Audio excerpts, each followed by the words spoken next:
hearing will come to order. And without objection, the chair is authorized to declare recess at any time.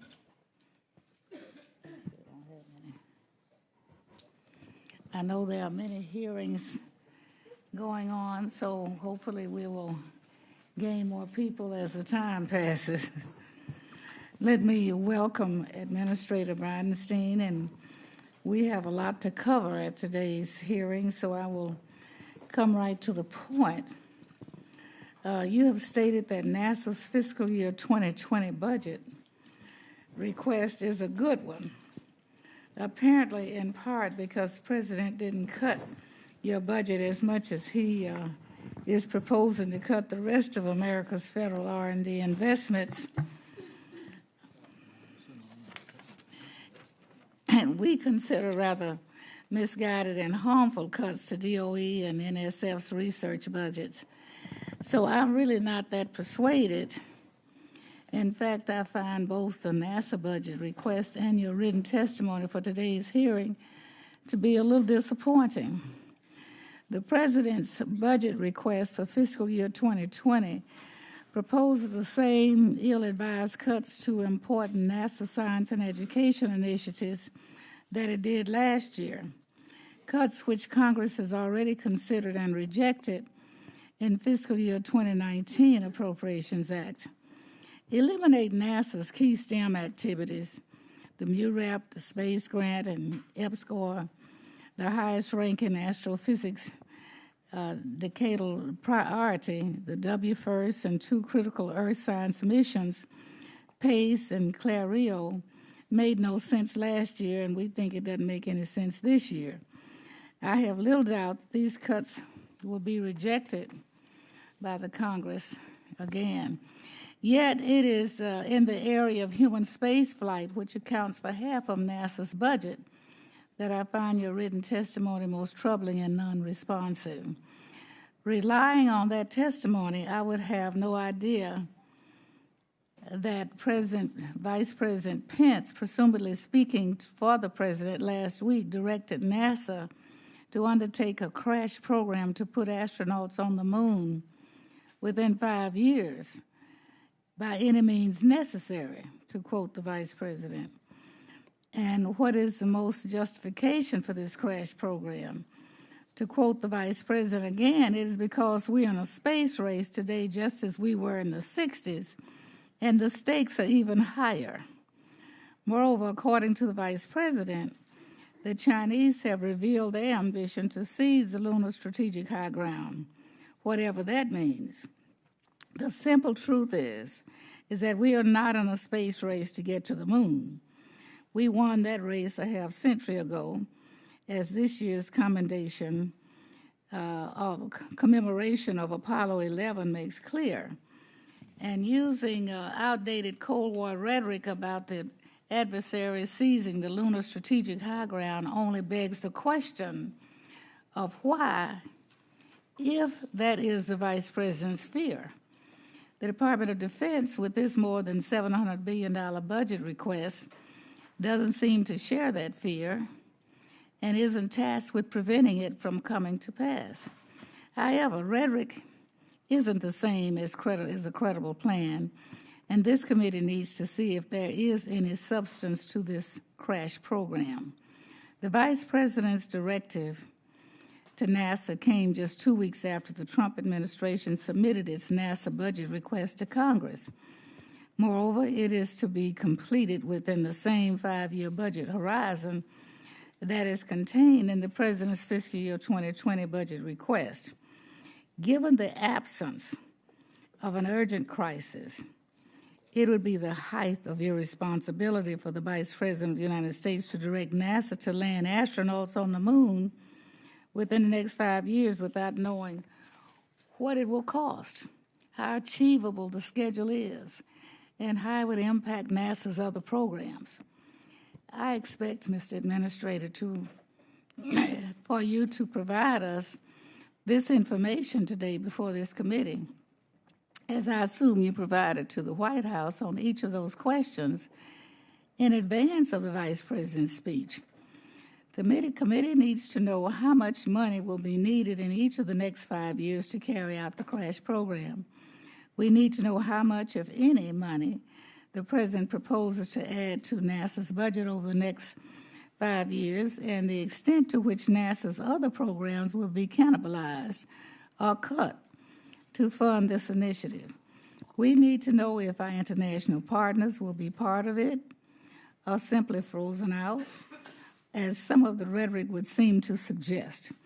We need to know if the International Space Station will have to be shut down within the next few years to free up funding for the lunar crash program. In short, we need specifics, not rhetoric, because rhetoric that is not backed by a concrete plan and believable cost estimates is just hot air. And hot air might be helpful in ballooning, but it won't get us to the moon or Mars. Mr. Bridenstine, I, like many of my colleagues on this committee, strongly supports NASA. And we want our nation to achieve challenging exploration goals like landing humans on Mars. If the moon is a useful and necessary waypoint on the way to Mars, then I believe Congress will support a sustainable exploration program that includes the moon. But NASA has to date provided no meaningful roadmap to Mars, despite congressional direction to do so. And if you're not able to provide us with credible specifics at today's hearing, I think a great disservice is being done to the hardworking and dedicated men and women of NASA. They need programs and funding plans that are sustainable and inspiring, not a constantly shifting set of directives. I can assure you that this committee will do its part to ensure that NASA can continue to be the inspiring leader in space exploration, science, and technology and aeronautics that it has been for the past 6 decades. And this hearing is just our first step. So I thank you for being here. I know you've read many of the news clippings that we have read, questioning what the plan really is for NASA, and I hope that we can get some answers. If there are members who wish to submit additional opening statements, you may do so later, but I now recognize Mr. Lucas for his opening remarks. Thank you, Madam Chairman. Our nation's space program is a source of pride. It exemplifies the greatest aspects of our country: the pursuit of knowledge, heroism, technical excellence, perseverance, and the intrepid spirit to chart a course into the unknown. Exploration is in our DNA, and no other nation embraces that gift more than the United States. The Trump administration has harnessed our spirit of exploration and proposed to focus our efforts to pioneer space. By maintaining consistency for major programs like the Space Launch System, Orion, and Commercial Crew, the administration is ensuring that our national goals to explore the Moon, Mars, and beyond will be achieved rather than delayed. This consistency of purpose has also been demonstrated in this administration's funding request. At first glance, the President's FY 2020 budget request appears to propose a reduction from FY19 enacted appropriation. However, that does not tell the whole story. Year after year, the Trump administration has proposed increased funding for NASA, only to have Congress appropriate even more than requested. For context, the current request calls for more than $21 billion, while the previous administrations proposed a nominal budget of just under $20 billion for FY20. This administration has added over $1 billion to NASA's budget request, and that's before Congress appropriates final funding. This is a blessing and a curse. As many watching this hearing have heard before, no bucks, no Buck Rogers. You have to remember the comic strip to appreciate that, but believe me, NASA is getting the bucks. Now it's time to deliver. Too often programs become complacent when funding is taken for granted. Congress and NASA need to work to be good stewards of the taxpayers' dollars. We need to ensure these programs stay on schedule and within cost. Congress, along with the reconstituted National Space Council, led by Vice President Pence, provide this oversight. Last year, the Space Council directed NASA to study efforts to fly crew on the first SLS mission. More recently, they reviewed ways to accelerate the Exploration Mission 1. Last week, the Space Council met to review the current status of our exploration program. The Vice President challenged the nation to return astronauts to the moon by 2024. The current budget request that we are evaluating today does not enable that goal. I look forward to NASA updating their request so this committee can review those details.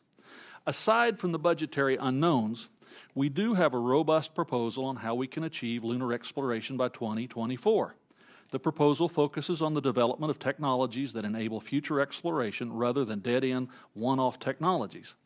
The goal of once again launching American astronauts on American rocket from American soil is fully enabled by this proposal. The budget request plants the seeds for technologies that will be necessary in the future, like landers, habitats, and in-space propulsion. It also proposes exciting new programs like the Mars Sample Return Mission. Science funding in this budget is nearly $680 million more than NASA planned for FY20 under President Obama's last request. This additional funding maintains support for the Europa Clipper mission, the Mars 2020 rover, and the James Webb Space Telescope.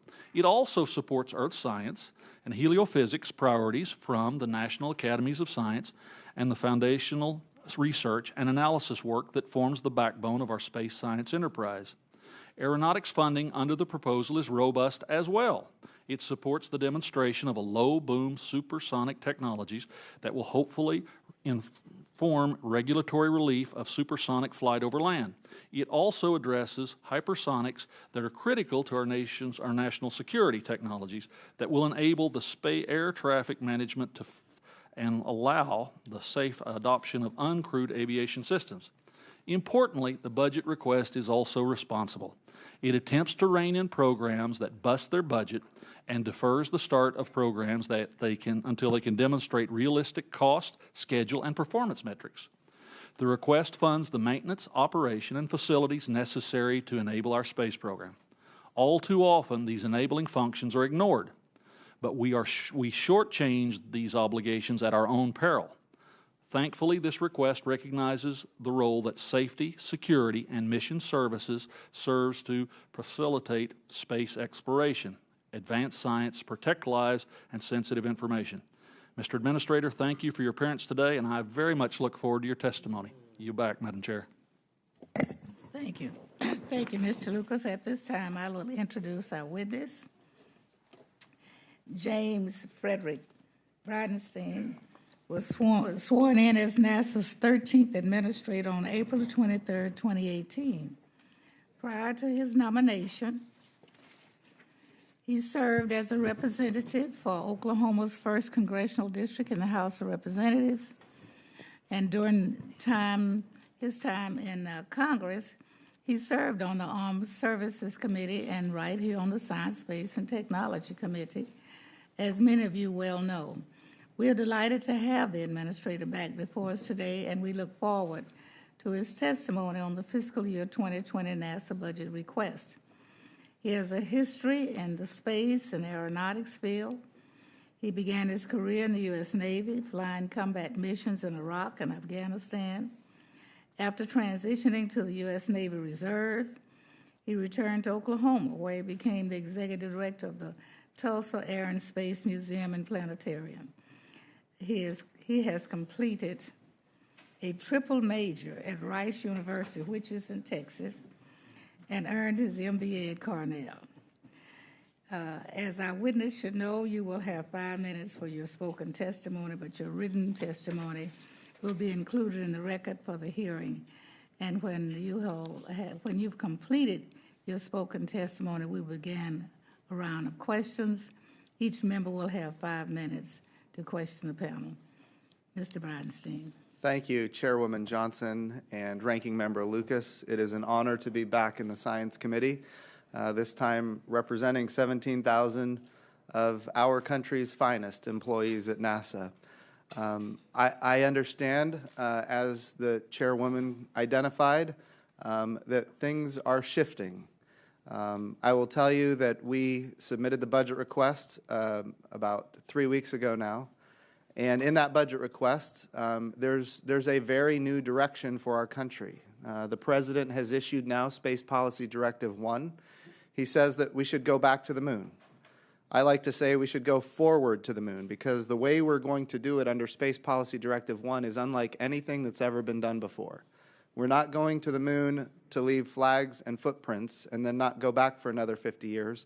This time we go, the President has said he wants to go sustainably. In other words, this time when we go, we're going to stay. But he says we're going to go to the moon. We're going to go with international partners. We're going to build a coalition of international partners to go sustainably to the moon. We're going to go with commercial partners. We're going to utilize the resources of the moon. In other words, the hundreds of millions of tons of water ice that have been discovered in the last 10 years. And then we're going to retire risk, we're going to prove technology, and we're going to take all of that for a mission to Mars. So that is what is on the agenda here.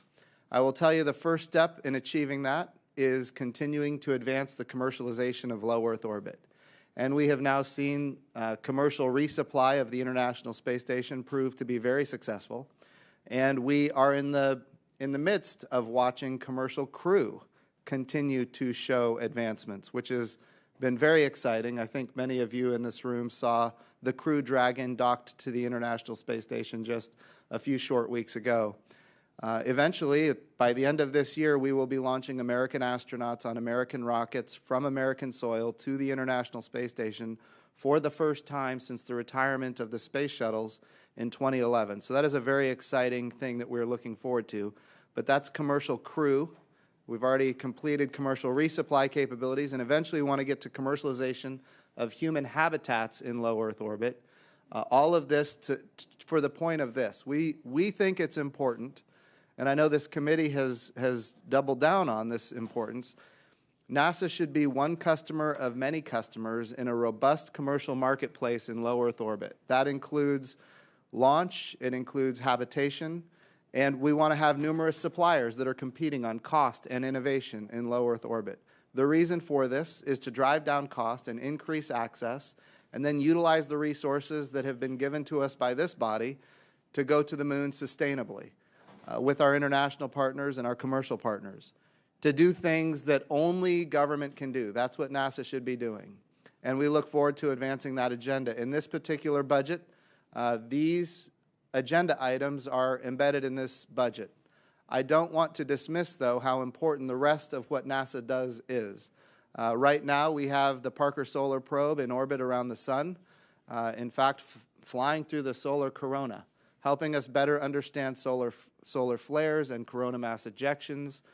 We have, of course, dozens of satellites orbiting the Earth, sensing the Earth in every part of the electromagnetic spectrum, and those satellites are helping us better understand the climate and helping us, in fact, increase crop yields for a day when we can feed more of the world than ever before. At the same time, we're continuing planetary missions. And as a matter of fact, in the last, 5 months now, we landed InSight on Mars, which was an exciting day for the United States of America. In this budget, you'll find that Mars 2020 is well funded. You'll also find that there's funding for a Mars sample return. Mars 2020 is going to cache samples, and then after Mars 2020, we're actually going to bring samples back to Earth. It's important for this country to focus on finding life on another world. I'm looking at my good friend Ed Perlmutter with his 2033 bumper sticker. It's a little distracting, Congressman, but I'll continue. So planetary science is important. Of course, astrophysics is important. We're focused like a laser right now on the James Webb Space Telescope, which is a big mission. It will make the United States the leader in astrophysics for the next 30 years. That's how important this mission is. The budget is strong on aeronautics. We're on the brink of demonstrating a capability to fly across the United States at supersonic speeds without the sonic crack that can be so disruptive to infrastructure and people on the ground. So all of these missions are funded in this budget. We're proud of it. It is absolutely true, Chairwoman, that the budget was focused on a 2028 moon landing. We have now gotten other direction from the President to go in 2024, and we are moving rapidly to get you the details that you need so that we can, in a bipartisan way, and I've committed to you, Chairwoman, and I'm committing to you now, in a bipartisan way, we want to be able to achieve that objective. With that, I'll yield back. Thank you very much. At this point, we will begin our first round of questions, and I'll yield 5 minutes to myself. We appreciate all that you've brought to NASA, and appreciate you being here this morning. 2 weeks ago, 2 weeks after the Administrator released the fiscal year 2020 budget request, Vice President Pence announced that the United States would send Americans to land on the moon in 2024, 4 years earlier than the 2028 goal included in fiscal year 2020 request. What is the justification for this crash program? What will it cost, and how achievable is this accelerated schedule? I think it's important for the nation to continue advancing our progress, and for us as leaders of this country to demonstrate a continued advancement. And I think that's ultimately the objective here. I know I just saw Ed Perlmutter put up, Chairwoman, the 2033 bumper sticker. We want to achieve a Mars landing in 2033. In order to do that, we have to accelerate other parts of the program. The moon is a big piece of that. By moving up the moon landing 4 years, we can in fact, and I know you've probably seen the Stippy report at this point, which was called for by this committee, we can move up the Mars landing by moving up the moon landing. The moon is the proving ground. Like I said, if we have to be able to utilize the resources of another world. And on the moon, we now know that there's hundreds of millions of tons of water ice. Water ice represents air to breathe. It represents water to drink. It represents fuel. Liquid oxygen, liquid hydrogen is the same fuel that powered the space shuttles. It's the same fuel that will power the SLS rocket. So we need to utilize those resources. Remember, when we go to Mars, we're going to be there for at least 2 years. Why? Because Earth and Mars are on the same side of the sun once every 26 months. So we need to learn how to live and work on another world. The moon is the best place to prove those capabilities and technologies. The sooner we can achieve that objective, the sooner we can move on to Mars. And that's ultimately the objective here. When were you first told that the Vice President was going to direct NASA to land astronauts on the moon in 5 years? And were you informed before the fiscal year 2020 budget release, or did he ask for you to provide him information on the analysis regarding the crash programs and the cost and the feasibility prior to his speech? So the Vice President and I had had conversations about accelerating the path to the moon. And we had had conversations about what that might look like, what is feasible, how is it possible. And then ahead of his announcement, yes, he had told me that he was intending to make that announcement, and he wanted to make sure that that was within the realm of possibility. And of course, I told him that I believed it was. Of course, I talked to folks at NASA, and at the end of the day, that's the new direction that we have, and I believe that this is a great opportunity for this agency. I think it's a great opportunity for the country, and I think we can move out on it and achieve it. Thank you. Now, how much funding will be needed in each of the next 5 years to meet the Vice President's 2024 directive? So that goes to an amendment to our budget request, which we are working on right now to achieve. The elements of getting to the moon in 2028 are all present. So we know we need to accelerate SLS and the Orion crew vehicle with the European Service Module. We need to accelerate the Gateway, the power and propulsion element, habitation module in orbit around the moon. And then we need to accelerate a landing capability, which would include a transfer vehicle from the Gateway to low lunar orbit, a descent module, and an ascent module. All of those elements are on the agenda for 2028.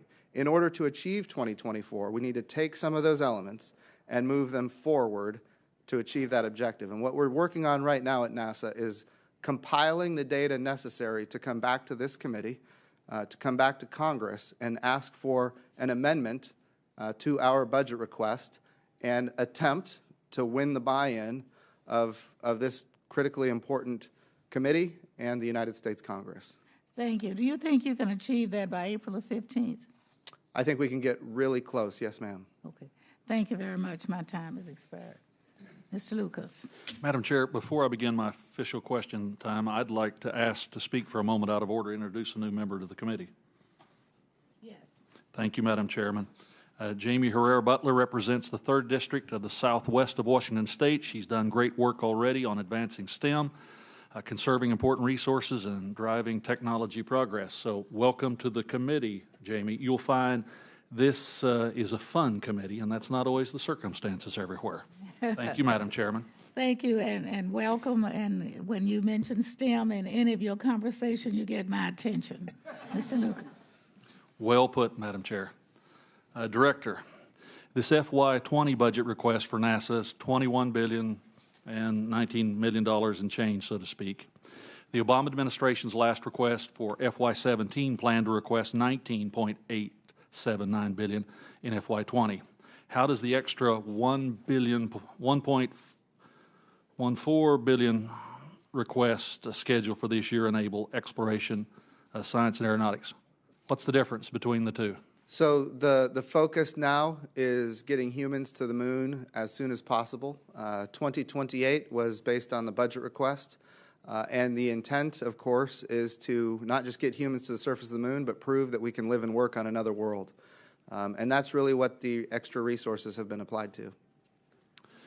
Continuing down that road, the budget request proposes delaying continued development of the exploration upper stage for the Space Launch System that, along with advanced boosters, is necessary to meet the congressional directive to develop a 130 metric ton launch vehicle. Why is NASA delaying that effort on the capacity?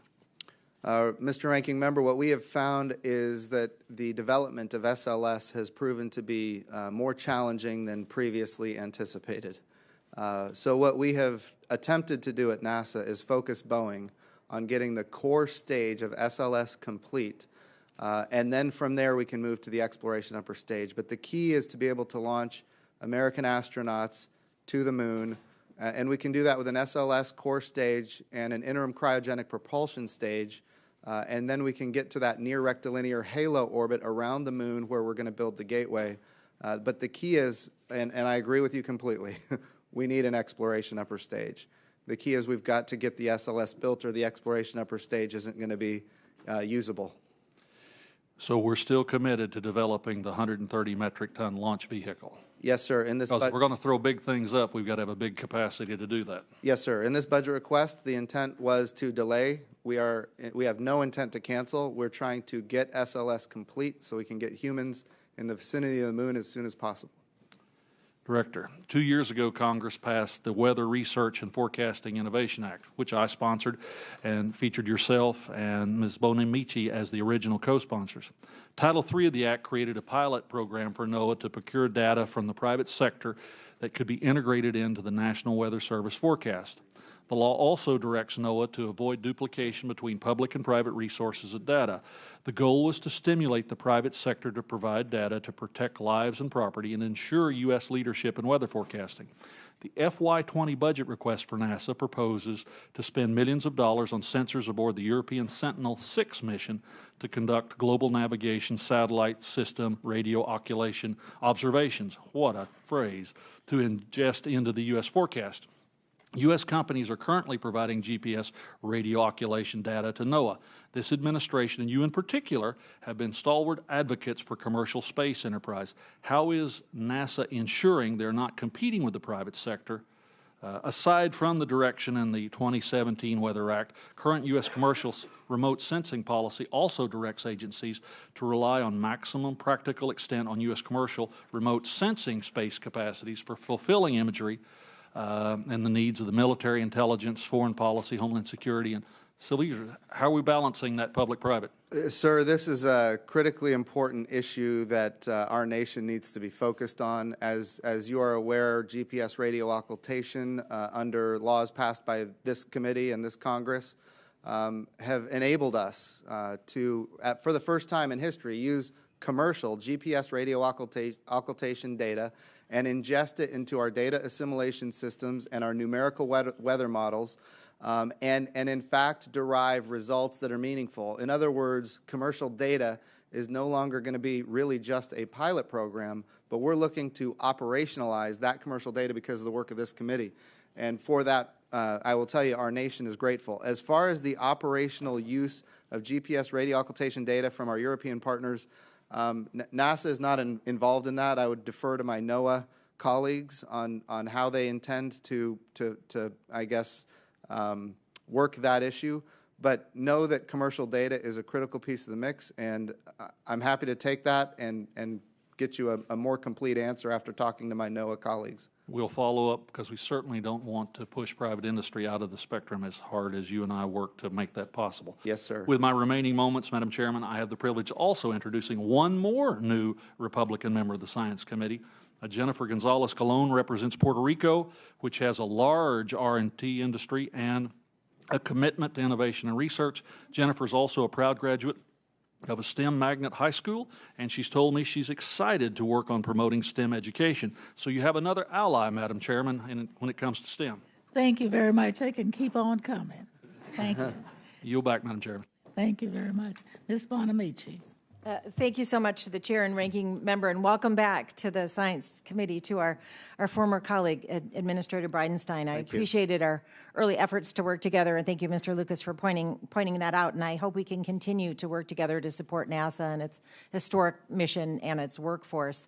And I understand you have many priorities to balance when writing the fiscal 2020 budget request. I say I'm disappointed to see a shift away from the multi-mission role, which seems to be contrary to congressional intent in recent reauthorizations and appropriations to restore funding to NASA's Science Mission Directorate. NASA has some of the very best scientists in the world, and as we face the consequences of climate change and extreme weather patterns, we should be doing everything we can to leverage information from Earth-observing satellites to strengthen our understanding of climate change and identify successful adaptation and mitigation strategies. And as a co-chair of the House Oceans Caucus, I'm also glad to welcome the new members who have districts that are definitely affected by ocean health. I know that the health of our natural resources, specifically marine resources, is critical. Warming waters have been triggering harmful algal blooms, which cause a serious problem to marine life and human life and our economy as well, and investments in research to predict and adapt to those challenges is important. So I'm looking at NASA's PACE mission, the Plankton Aerosol Cloud and Ocean Ecosystem mission, that could help us understand algal blooms and their relation to other environmental events, for example. So that's scheduled to launch in 2022 and will improve NASA's satellite observations of ocean ecosystems and the atmosphere.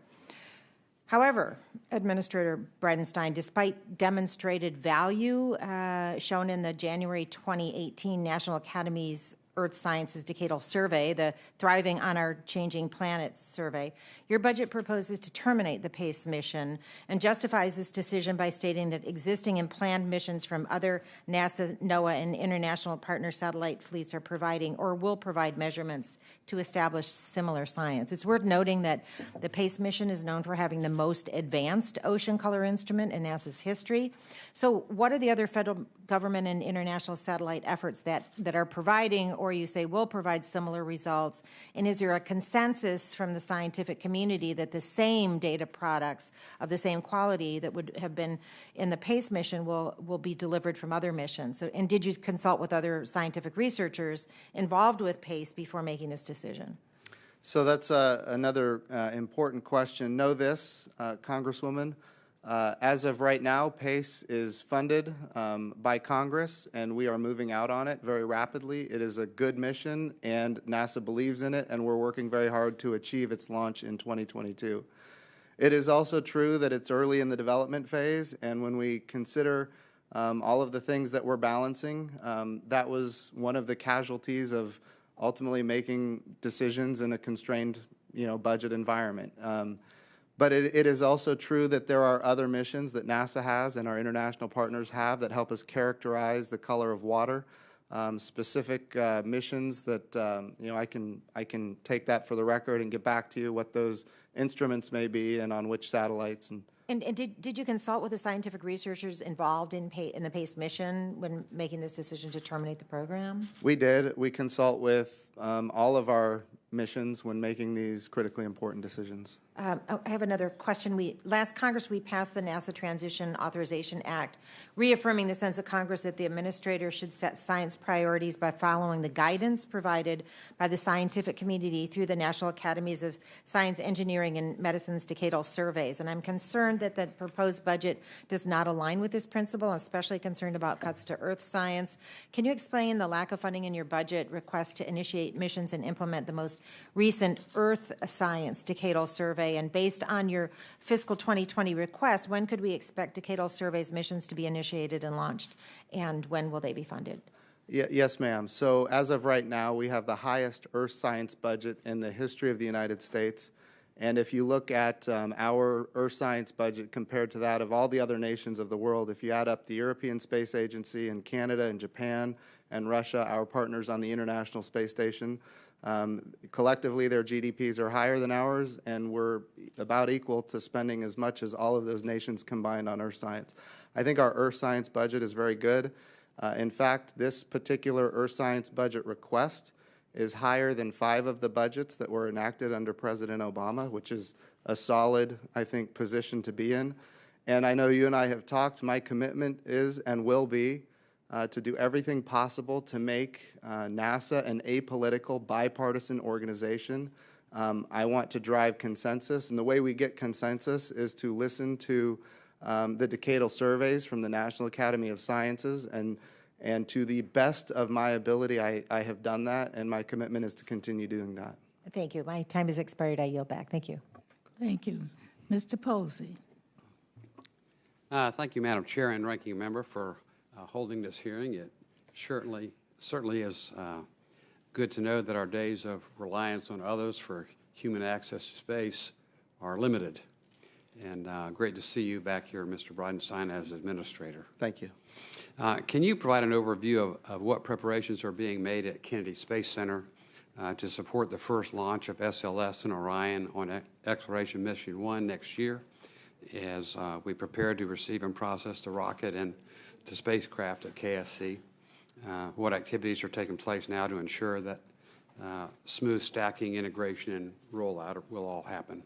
Absolutely. So at Kennedy, the exploration ground systems are key. Of course, having a mobile launcher is key. Those are under development and getting very close to being ready. The first SLS, we have had some delays with, as I've already explained. That's why we're so focused on it. In order to achieve getting that SLS to Kennedy as soon as possible, we've made some significant changes in how we're actually developing it. We have found that, and we did not know this ahead of time, we have found that the engine section of the SLS is actually on the critical path because of the complexity that was unanticipated. And the challenge is the rest of the SLS rocket was dependent on that section being complete before it could be integrated. And that was based on a property, plant, and equipment limitation that we had. So what do? We've now purchased new equipment, I should say new tooling, so we can start integrating the oxygen tank with the hydrogen tank, with the inner tank and fairings. We can actually do that in the horizontal while we're continuing to work on the engine section. So that's accelerating the path. And of course, once that is complete, we will do testing on the entire integrated vehicle through what we call a green run. We're making determinations right now, ultimately, how much of a green run we need to do based on the schedule that we are attempting to achieve. And I want to be clear, we're going to be very safe. We're not going to do anything that brings undue safety. But if there are things that we're testing that are nice to haves and not necessary, then we're going to look at moving those to a later test.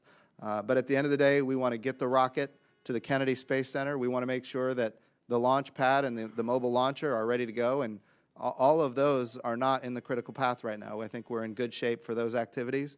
And I can tell you, everybody at Kennedy is extremely excited about getting the first launch of SLS by 2020. And that's what we're working on right now, getting it by the end of 2020. Well, thank you very much for your direct answer. And I appreciated your comments last week about the importance of the exploration upper stage for the SLS, the second mobile launcher. That's right. That will launch the more powerful rocket by Exploration Mission 3. These upgrades will allow SLS to launch both astronauts on Orion while also carrying the large payloads, lunar landers, and so forth. Although NASA's fiscal year 20 budget process proposes deferring the work until several years out, it appears that based on the Vice President's charge that we accelerate the return and the immediate development, and your comments all seem to jive.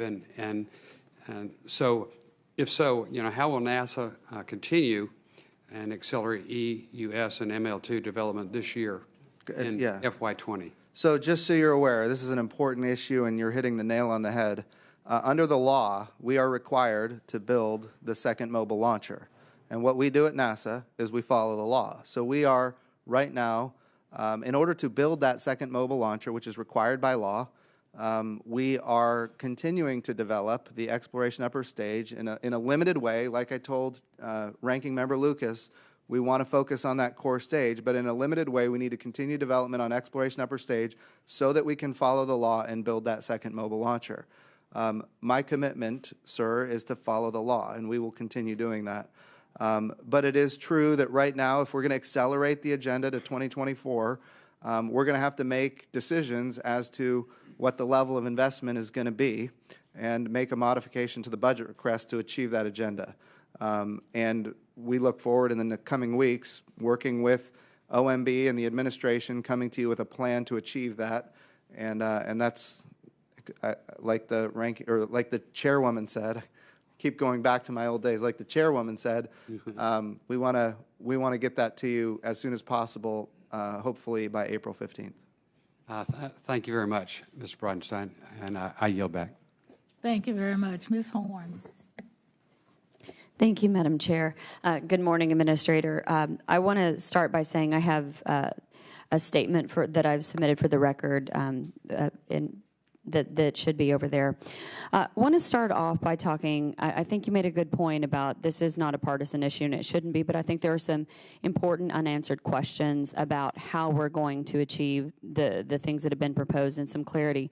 So in the congressional justification for the FY20 request, it states that NASA's Orion spacecraft and space launch systems are the backbone for deep space exploration, from which private companies could one day provide equivalent commercial. I think the conversation about the appropriate balance between government and commercial is critical. But as the Senate committee hearing, that you mentioned that you were considering the use of commercial vehicles to launch Orion on an EM1 mission. So in your prepared statement for today's hearing, you also said that NASA is also assessing alternative architectures for the EM1 that could include the use of commercial launch vehicles. But at the same time, on March 26th, in a press release, you were quoted as saying that while some of these alternative vehicles could work, none was capable of achieving our goals of orbit around the moon for the EM1 within our timeline and on budget. The results of this 2-week study reaffirmed our commitment to SLS. So I guess given these conflicting statements, can you tell me what the final decision was on that? Yeah, absolutely. So the answer is the 2-week study is complete, and we looked at all of the commercial options, and we took nothing off the table. What is the realm of possibility, and how do we achieve a 2020 launch with an Orion crew vehicle and a European service module? We looked at a Delta IV Heavy. And I don't want to take up all of your time, but we looked at a Delta IV Heavy. It doesn't have the throw weight. With an ICPS at the top, it gets even heavier, and it still can't make it to Earth orbit. So then we said, oh, what about 2 Delta IVs? The challenge there is you only have 1 launch pad on each coast. If you launch from the west coast, you have to launch south, which means you have to change orbits once you're there. A lot of Delta V, a lot of time, cryogenic boil off. It doesn't work.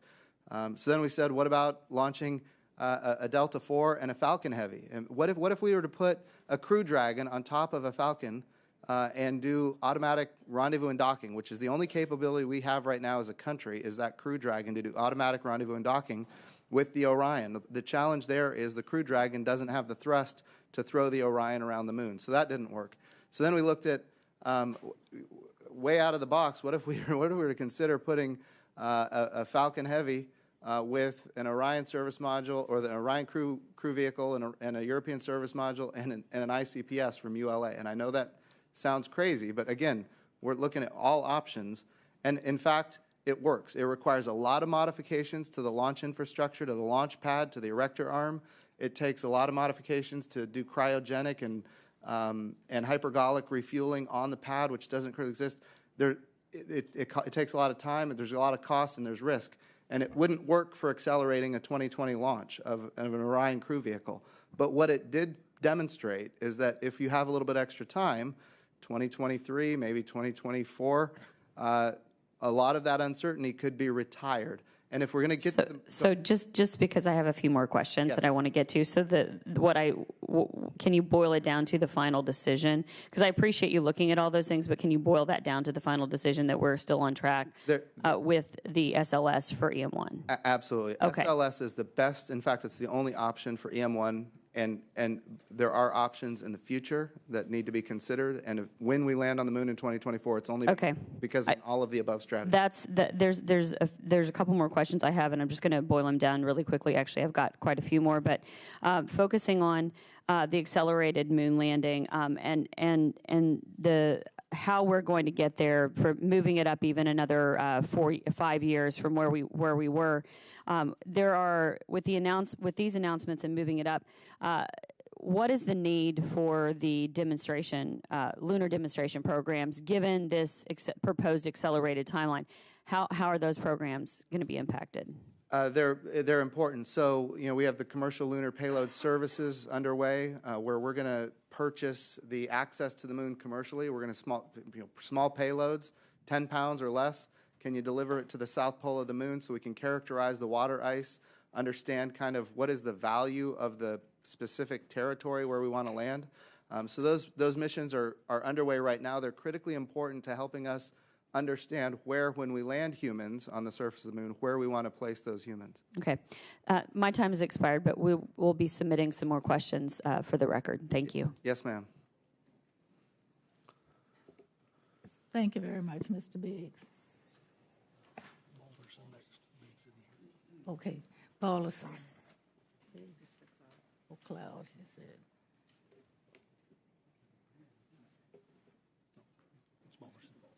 Balderson. I apologize, Mrs. Chair, I didn't hear you. Good morning. Good morning. My first question to you would be the FY20 budget request calls for the elimination of NASA Office of Education. I believe that we need to be encouraging hands-on STEM education, which NASA has supported in the past. Could you elaborate on how NASA will continue to support STEM education while zeroing in on the education account? Absolutely. So NASA does this all the time through the various mission directorates. NASA does it all the time through the various centers across the agency, and we do it when we partner with universities with critically important projects and programs for the agency and our exploration mission and our planetary science missions. So we have a broad kind of STEM agenda that is funded in a whole lot of different ways. That specific Office of Education is a small piece of everything that we do. I can give you an example. A couple of weeks ago, I was at a FIRST robotics event, and there were thousands of kids there. NASA sponsors it to the tune of about $4 million annually. Why? Because if you look at the people that are building our robots that are currently on Mars, they were participants in FIRST robotics when they were coming up through school. So that's an amazing program that has paid dividends for NASA and, in fact, for the country. And so what we like to do is focus on areas where we know we're getting a return for the agency and a return for the country. And again, given the constraints of the budget, we've decided to focus on those areas. Okay.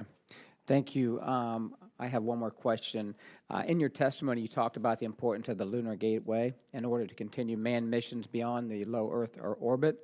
I think it's important to recognize the hard work being done at NASA, the Glenn Research Center, which is just north of my district in Ohio. My team had the chance to tour the facility that is working on the development of the power propulsion element at NASA, Glenn, and found the work to be fascinating. Could you talk about the importance of work being done at research centers around the country? Absolutely, and that power and propulsion element that's going to be part of Gateway, when we talk about Gateway, some people think of it as like a space station in orbit around the moon. It's very different. This is, in fact, it's a reusable command and service module that is going to enable our astronauts and our robots and our landers and rovers. It's going to enable us more access to more parts of the moon than ever before. And the reason that's possible is because of that power and propulsion element. Solar electric propulsion at thrust values that are greater than we've ever been able to achieve before with solar electric propulsion. So that's very high specific impulse. It means that the fuel is going to last a long time. The goal is for the Gateway to remain in orbit around the moon for a period of 15 years to be able to go from that near rectilinear halo orbit all the way up to the L1 point and the L2 point, which enables all of our capabilities to get to more parts of the moon than ever before. So that power and propulsion element is critical. Thank you very much. Madam Chair, I yield back my remaining time. Thank you very much, Mr. Perlmutter. Thank you, Madam Chair, and Mr. Bridenstine, thanks for being before our committee today, and it's good to see you. I initially, when I came in, I was disappointed in the report that came back on the pathway to Mars, because they basically said, well, given the constraints that NASA faces and budget and all this stuff, we don't think we can get there for a long time, was more or less what they said, which really was disappointing to me. And quite frankly, I was very encouraged by your initial comments to the chairwoman about the desire to get to Mars by 2033. And I don't mean to be a one-trick pony on this, but I think it drives a lot of other conversations.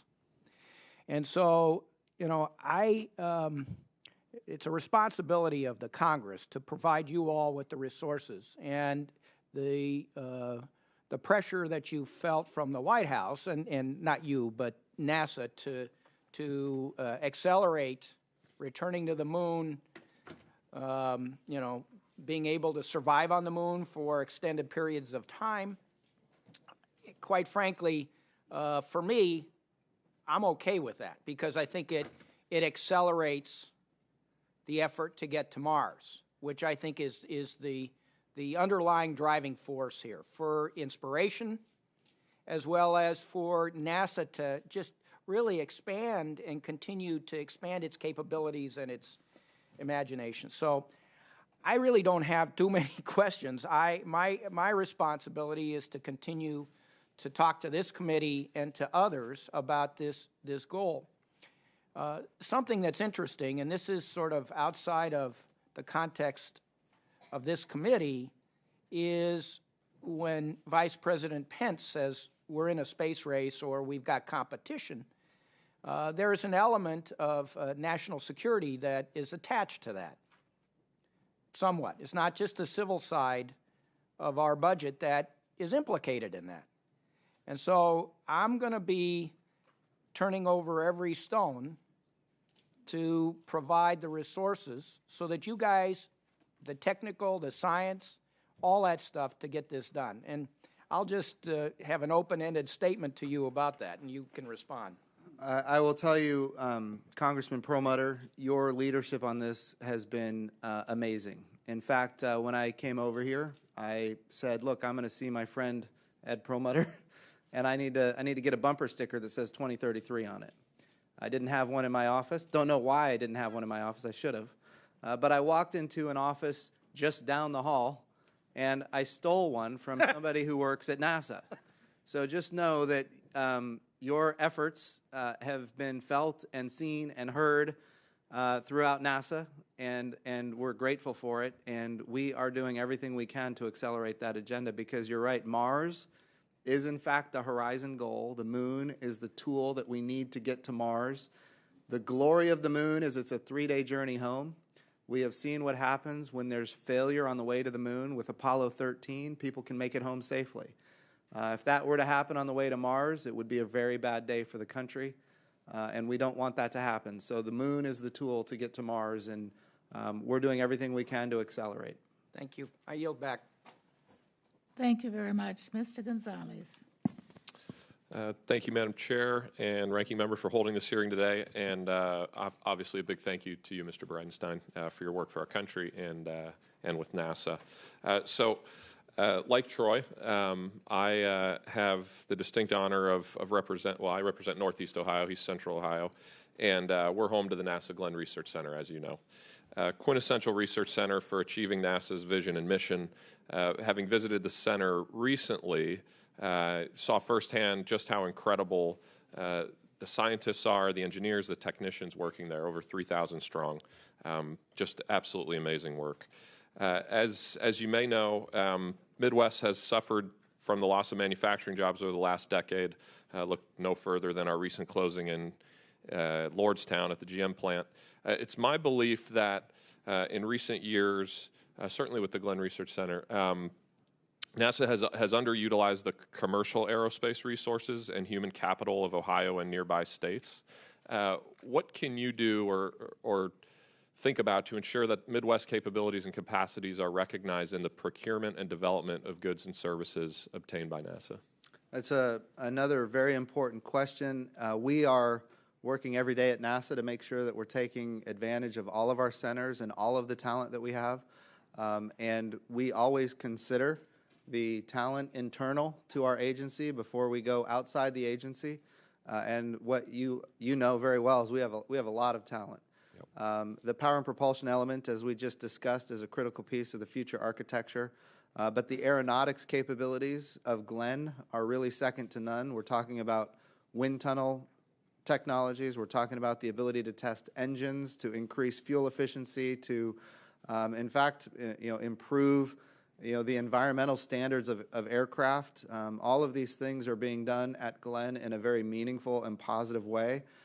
And they have implications for our country when we talk about exports, when we talk about how important our engine manufacturing is around the world. We are able to maintain this very cutting-edge capability in the propulsion sector of the aviation market because of the efforts of people at Glenn and other research centers throughout NASA. Thank you. And then shifting gears, in your testimony you highlight the importance of aeronautics and the U.S.'s leadership in the global industry.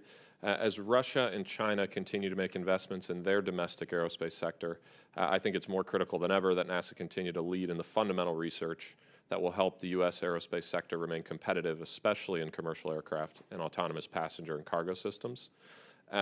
Administrator, can you talk about how important the aeronautics research that NASA conducts is to our aviation economy and how NASA can better position itself to ensure the U.S. is a leader in aviation research? So kind of take a strategic lens on it, if you could.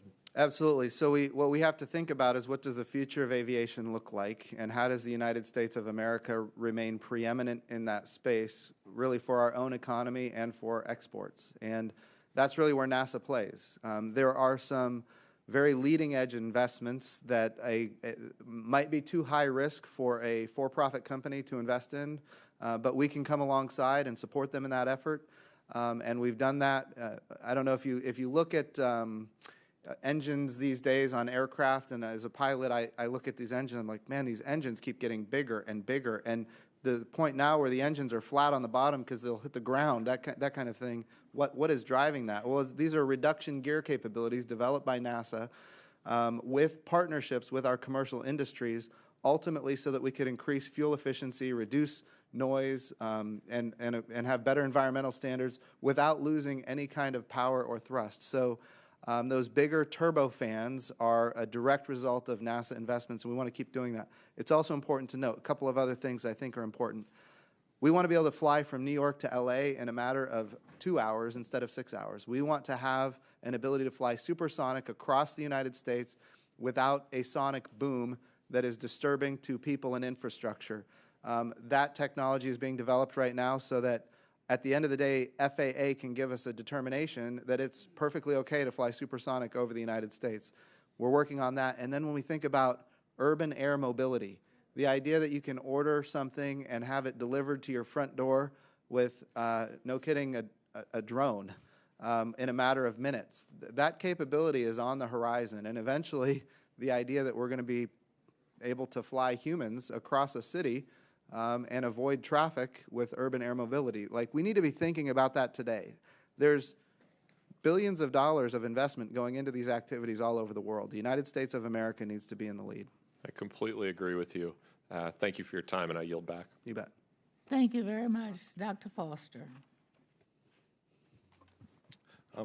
Thank you, Madam Chair, and thank you, Administrator. Let's see, a quick question on the 2024 launch date. Who made that decision to change it by 5 years? That was a decision by the President of the United States, announced by the Vice President of the United States. Fascinating. Okay, were technical people consulted and Yes. budgetary people consulted? Yes. And was the question asked what that would do to the budget at the time that the command was given? The determination was made that we would need to make an amendment to the budget requests, and we're working on that right now. And you're doing that on a zero-sum basis, or are you going to be allowed to increase the total for NASA? Or are you going to cut other programs? Oh, I will tell you, it will not be successful if we're cutting other programs, because we have to have bipartisan support. So you will be asking for an increase. And was it specified who would be taxed to do that? Will there be taxes to do Yeah, it? taxes. If you're going to make increase the budget, normally you have to tax someone to pay for it or to specify what else you're cutting. That would be a determination by somebody other than the NASA administrator. Okay. All right. Now, just you're talking about essentially a program based on chemical rockets that would be completely understandable to Wernher von Braun. Everything you're proposing.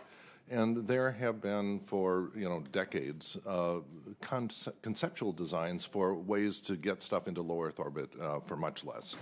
For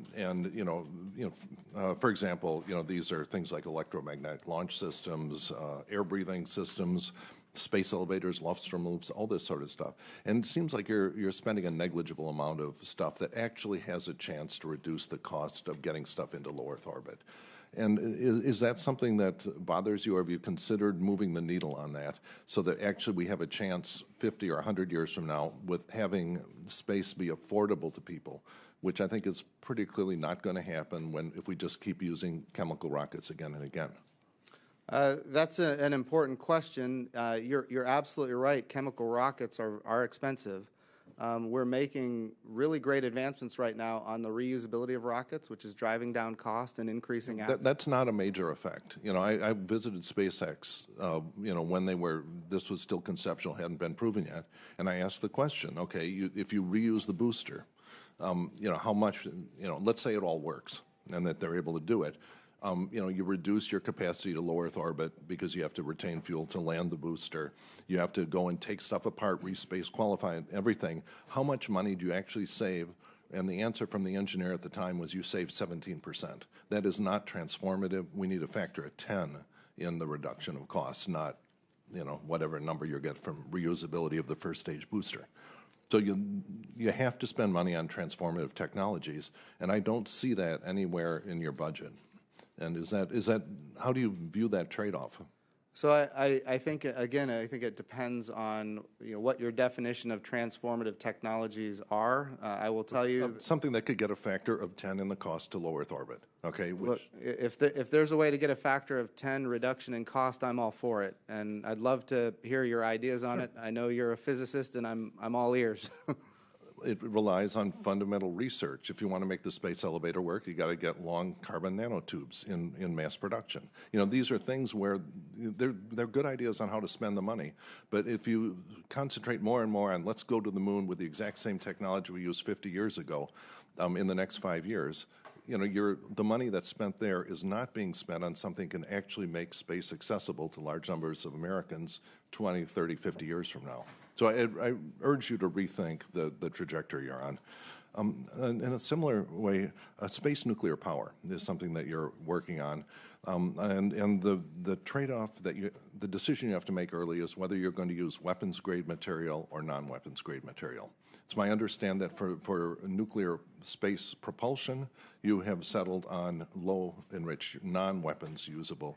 And that's correct. Yeah. That's what we currently use. Yes. And on the other hand, it appears you're not heading in that direction, at least initially, for space power reactors. These are things that would be used for potentially on satellites, potentially on lunar or Mars bases. Sure. And a future where every spacefaring nation has a big inventory of weapons-grade material to service the reactors that they are using all over the moon and all over Mars is not a very safe space environment. And I've spent some time looking into it. There will be some small performance compromises in going with low-enriched, non-weapons grade material. But I really urge you to look hard at keeping alive the prospect of having an international collaboration to develop workable, non-weapons grade based materials that the whole world will use. And I will look at those options. thank you, I appreciate it. You bet. Thank you very much. Mr. Cloud. Hello. Oh, hey. Way over there you here. are. Good to see you. Good to see you. Thanks for being here. You certainly probably have the funnest job in the room. I agree. And it's certainly exciting what's going on in space right now. Not only is it exciting, it's necessary and noble, the work that's being done. NASA certainly is part of our national heritage, and what's going on is necessary. This renewed space race is certainly essential, not only from the exploratory side of science and those kind of things, but from the national security standpoint, when we see China and all they're doing to take the high ground, and in an information economy, who controls space controls the information, and it's just essential, of course, that we continue to lead in that front. My question has to do with you inherited, if you talk to GAO, or the Government Accountability Office, sorry, I got that backwards, GAO, they have NASA on the high risk for waste, and have actually downgraded them. Now, this is what you walked into. I'm wondering what we're doing, because as we prioritize how important it is to spend the certain levels of money, I think it's just as important that we prioritize the efficiencies. Can you speak to what NASA's doing to create efficiencies, and especially, in the sense of being more efficient than China and in winning the space race, the new space race? Absolutely. So you're absolutely right. The GAO high-risk list has NASA on it, and yes, we have been downgraded. So the reason we're there is because we have not been good at maintaining schedule, and we have not been good at maintaining cost. Now, there's a number of reasons for that, and I think people on this committee are well aware. What we do is unique. It's unlike anything that any other agency does. We build things that have never existed before, and we have to invent things to make our products work, things that are really, quite frankly, astonishing and stunning. So I'm not making any kind of excuse. We need to be much better at making determinations as to the cost of what we're going to build and the schedule of what we're going to build. Part of that requires us to ultimately not be so aggressive in what we say we can achieve. We need to make sure that we have margin built into our schedules and into our costs, as a matter of fact. NASA is very ambitious as an agency. It's a culture that, in fact, it's a kind of a good thing. Everybody wants to work really hard to achieve just amazing and astonishing things and do it yesterday. But sometimes we need to be more realistic, and that's part of what we're trying to get fixed. When we have schedule delays, whether it's commercial crew or SLS or exploration upper stage, whatever the case might be, those delays ultimately put it puts us as an agency at risk, and it encourages congressmen to ask questions that we don't like to answer. So we've got to get better at making those assessments, and we're working on that. I think of, for example, there's an Israeli space company landing, or that in the next few weeks we think will land on the moon. The first commercial company. What's going on in the commercial industry? Can you speak to ways that NASA's partnering with it? Maybe absolutely. Is that one way to save money? And also, for example, the X Prize. That Israeli company is motivated by an X Prize. Is NASA doing that kind of thing when it comes to contracting to maybe take the burden of research off some of these things and put it in the innovators? Yes. Here's the challenge. Sometimes the companies have an incentive to overstate what they can achieve as well, because they're all trying to win contracts in that particular case. So we have to be careful about, in other words, we as an agency not only need to be good at managing our own programs, but we have to be really good buyers. We have to be smart buyers. And in fact, I would argue that it could be said that as we have turned more to commercial industry to provide capability, we have lost, in some cases, the intellectual capital necessary to be a smart buyer. So on one hand, yes, you're right, we can outsource some of those challenges. On the other hand, we still have to meet schedule and we still have to meet cost. And we can't rely on somebody else to tell us what that schedule and cost is, because sometimes they're not right either, and then we're held accountable for it. So we have to be careful with how we go about that in the future.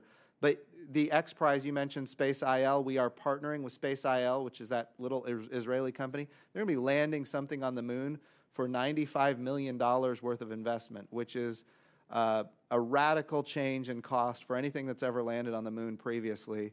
NASA is a partner with them on an instrument that's on that vehicle. We are also providing our deep space network to support them with communications, which is unique to us. So we're a partner with them. We're proud of that. And we have our own program domestically for commercial lunar payload services, where we have already signed up 9 companies that we have assessed are able to deliver small payloads to the surface of the moon. And we're looking forward to, in fact, we have already put out the first task order, and we're looking forward to seeing what industry is going to be willing to provide from a domestic perspective as far as landing small payloads on the surface of the moon. All of these things are critical capabilities, and in some cases they help us with the GAO high-risk report. In other cases, it could actually put us in more risk, but we have to be more careful about how we go about telling you and others about our schedule. As much as we want to tell everybody we're going to get there yesterday, we need to be really careful about that. Thank you. Thank you very much. Mr. McAdams. Thank you, Madam Chair, and thank you, Administrator Bridenstine, for your time and for your testimony to the committee here today. NASA enjoys an incredible reputation with the American people, and and with myself as well. And I'm excited to hear more about the inspiring plans for the future of our nation's space program. It's been an interesting and informative dialogue today. Utah, my home state, has a proud heritage of supporting human space exploration as well, from the building of the reusable solid rocket motors that boosted the space shuttle's 135 launches from 1981 through 2011, to the updated versions being produced for the Space Launch System, or SLS, to take us back to the moon and beyond, as we've been discussing today.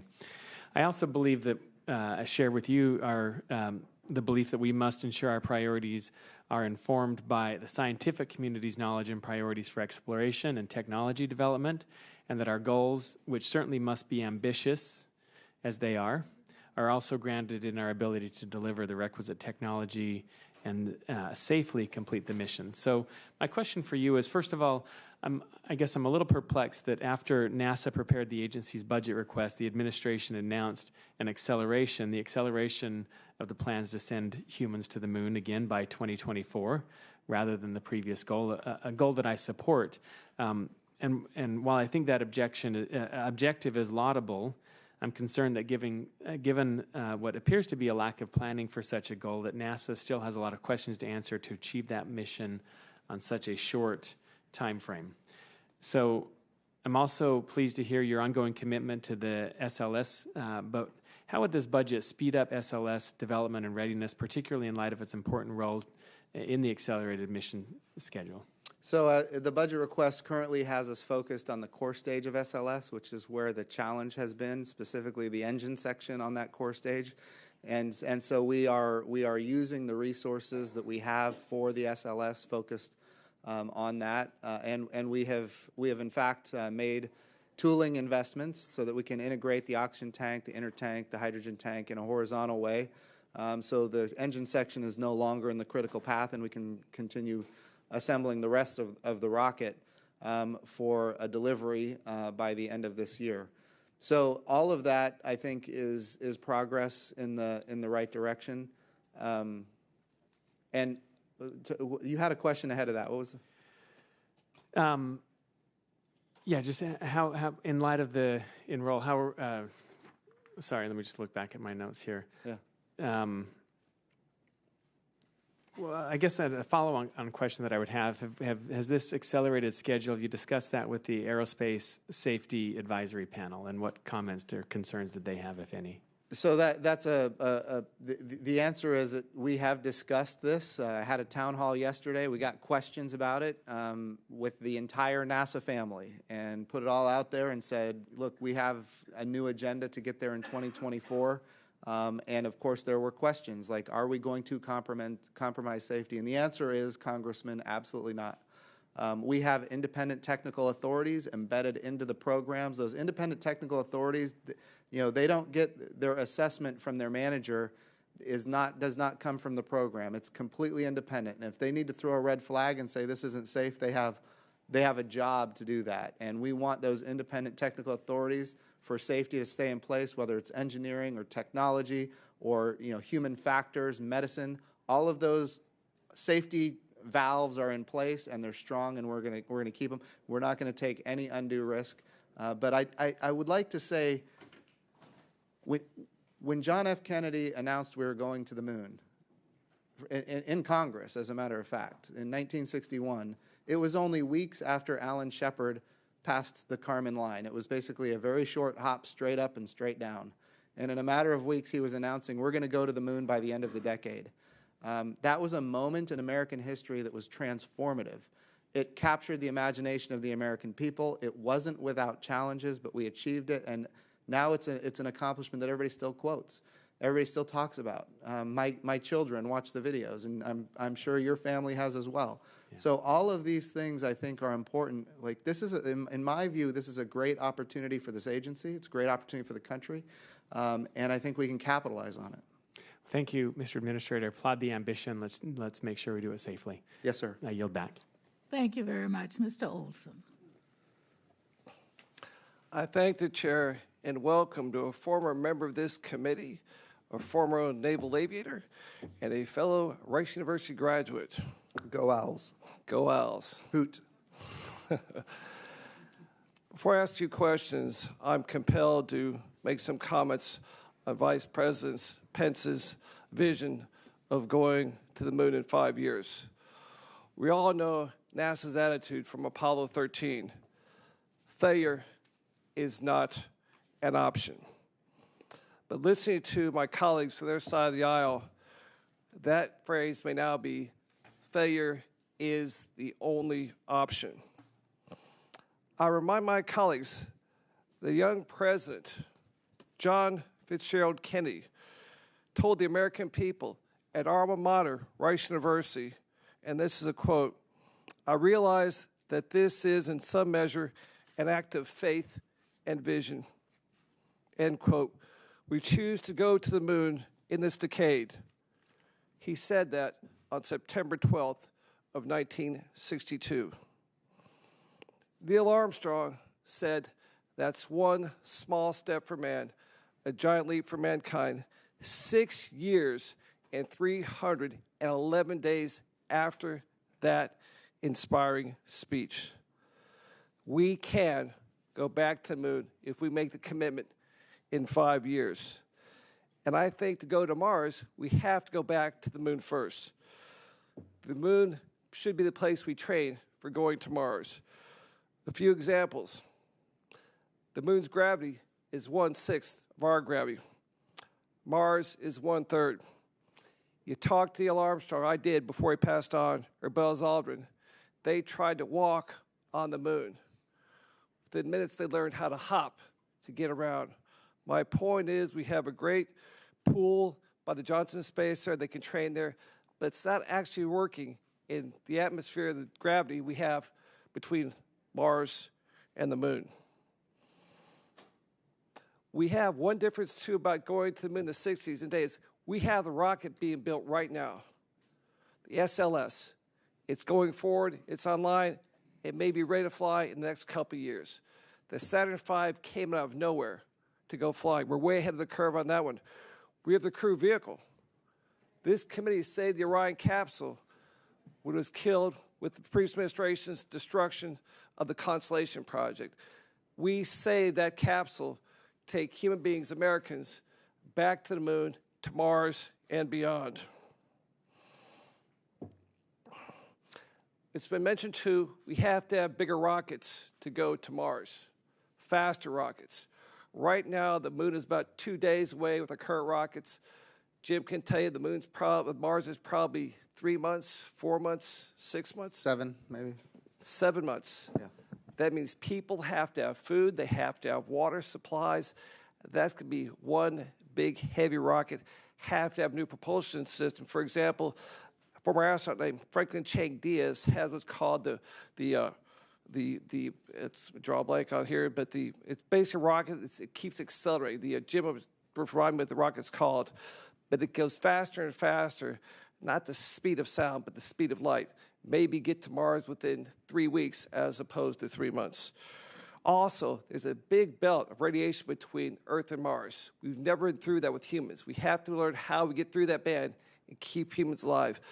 So my question to you, my good colleague, Administrator Bridenstine, do you think going to the moon helps us get to Mars?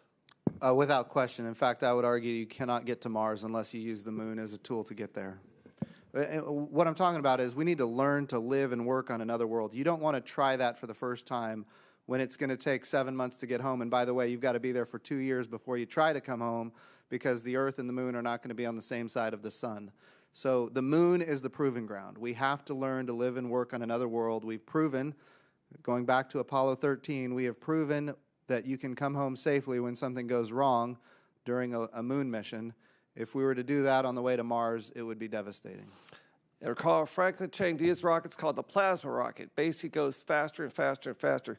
One question about China. Yeah. As you know, Apollo 11 left a plaque on the moon that said, the last line was, "We came in peace for all mankind." I guarantee you, if that's China put a plaque on the moon, it'll say something like, "We came to make the moon ours." Look no further than right here on Earth, the South China Sea. China has torn apart pristine reefs, 6 of them, to make bases out of them. Do we think they'll change their attitude going to the moon as opposed to what they're doing here on Earth? Or should we ramp this up and go to the moon ASAP? You're asking me? I'm asking you, yes, sir. Well, I think we should go ASAP. But it's also true, just as you identified, when you talk about a plasma rocket, the idea is when you think about a rocket, you've got 2 things. You've got mass that comes out of the back end of the rocket, and you've got how fast that mass is going.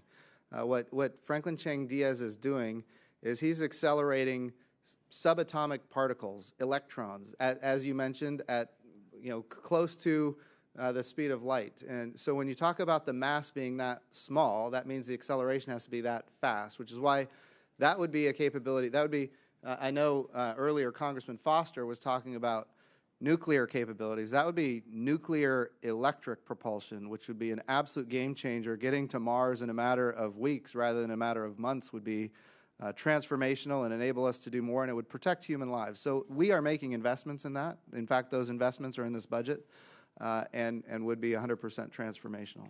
Thank you. Time. I close by saying, go Navy, beat Army. Go Navy. Thank you very much, Mr. Caston. Thank you, Chairwoman Johnson. Thank you, Administrator Bridenstine. In 2009, the National Academies published the study America's Future in Space, aligning the civil space program with national needs. And among other things, it said, quote, NASA and NOAA should lead the formation of an international satellite observing architecture capable of monitoring global climate change and its consequences.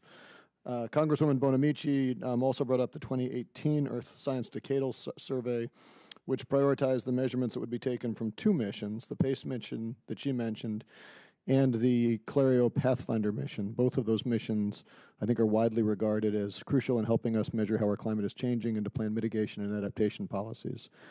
Now, we've already mentioned that that's been curtailed in the President's budget. I think it's worth reminding that those were cut in the last 2 budgets from the administration. Those programs exist today not because of the administration, but because Congress insisted on keeping those programs going. And we are, sir, keeping those programs going, and we're moving rapidly to get those programs online. Well, but as you've mentioned, they're being curtailed now because of the changes that you're putting in place. And so you had mentioned that there was a budgetary pressure to terminate those missions. In your earlier comments, was there any scientific basis for terminating those missions? There indeed was. Clario Pathfinder is a technology demonstrator to be on the International Space Station. It ultimately is basically a radiation budget instrument that we have other instruments in orbit right now that are measuring the radiation budget of the Earth. In other words, energy comes in from the sun. It's in optical parts of the electromagnetic spectrum and other parts of the electromagnetic spectrum. And then when that energy dissipates, it's in infrared. And so we're measuring the total, basically, radiation budget of the Earth so that we can monitor climate change. And we're doing that not just with Clario Pathfinder, which is simply a technology demonstrator. We're doing it with missions that are already on orbit. Well, if I could ask you, please, to submit to the committee a specific list of those missions that are going to provide the information that we're losing. Absolutely. In that. And, I guess I'd also like to know, you'd mentioned that you had some consensus from the scientific community. Can you provide specifically who in the scientific community has confirmed that cutting those missions will not interfere with our ability to understand how our climate is changing and what we need to do to adapt? I can provide you with that. Okay. Well, it seems to me that the budget that you're proposing has a sense that exploration should be the primary mission of NASA rather than understanding the one planet in the universe that we know actually has the capability to accommodate human life. There is cutting in this program for out-year programs. We've got funding right now for studying the Earth, but cutting in out-year programs. And under these scenarios, if I'm following the math, NASA's not going to be initiating any new high-priority decadal missions over the 5-year budget horizon, which leaves the possibility for a gap with no priority strategic missions underway, and would cut Earth science in FY 2020. Given all that, and this is just a yes or no question, do you personally believe that anthropogenic global warming is real and happening? Absolutely, I do. As a matter of fact, carbon dioxide is a greenhouse gas. We've put more of it into the atmosphere than ever before, and it is, in fact, causing the climate to change. And by the way, we're studying every day. In fact, we're launching here in a month the Orbital Carbon Observatory 3, which was cut in the last budget request, but not in this budget request. So do you believe that we currently have the tools to meet the recommendation of the National Academies that NASA and NOAA should lead the formation of an international satellite observing architecture capable of monitoring global climate change and its consequences? I absolutely do. Just to be clear, Congressman, this budget request is higher than 5 of the budgets under President Obama for Earth science specifically. But we're cutting the programs that I think are. We'll find out when we see your submission coming back. What do you think are the chances? I have a real fear that we may have a century left that this planet is truly habitable, particularly on our coastlines and runaway temperatures and melting permafrost. What do you think are the chances if we run into a situation in the next century where this planet is not as habitable as we'd like it to be, that we have the ability to escape Earth and live on another planet? Well, that's I don't really have any way of answering that question. Would you say it's greater than 1%? Within how many years? Within a century. Do you say it's greater than 1%? You're talking about moving humanity off Earth to another planet. I'm not banking on that. So then how do you justify over-prioritizing exploration at the expense of understanding the planet we have? So I think what exploration does is it inspires the nation. We go back to the Apollo era and we look at everything that came from the Apollo era. I hear about Tang and I hear about Velcro, but what we're talking about is communication architectures. So the way many people probably listening right now watch DirecTV or Dish Network. Maybe they listen to XM radio. Maybe they get their internet broadband, as many of my former constituents from Oklahoma, they get their internet from space. Like all of those communication architectures were born from an idea that we should go to the moon back in the 1960s. I think I'm out of time, but I'm all for inspiration of future generations. I just want to make sure that we have future generations. Thank you. Yes, sir. Thank you very much, Mr. Baird. Thank you, Madam Chair. Mr. Bridenstine, we appreciate you being here. Space exploration is certainly exciting in its own right. And then finding the tons of frozen water on the moon certainly adds to its intrigue as far as a stepping stone to going to Mars. And I think it's interesting that the frozen water can not only furnish water, but it can furnish fuel and hydrogen and oxygen and so on. So very interesting. Purdue University's in my district, and as you know, we've produced 24 astronauts. Among those is Neil Armstrong, Gus Grissom, Lawrence Shriver. Purdue has a long history in space and aeronautics innovation. The National Defense Industrial Association is hosting a conference at Purdue University over the summer on the topic of hypersonics. So in that vein, can you give us any more detail about NASA's plan to invest in the hypersonic technology? What you think? Absolutely. So this is a part of our portfolio, and it's an important part. We talk about, you know, what we do as an agency. We have to get through the atmosphere in order to go to space. Hypersonics are a piece of that. And in fact, we have a lot of the facilities and the capabilities that are resident within NASA that other agencies use for those capabilities as well, for testing and ultimately developing hypersonics. So we are a partner with other agencies at the same time. It's an important part of what we do.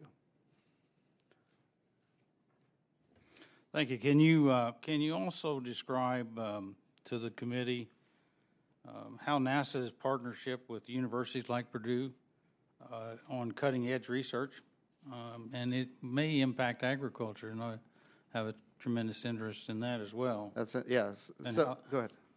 No, I was just going to ask how this committee could be helpful in helping those partnerships grow. So, great question.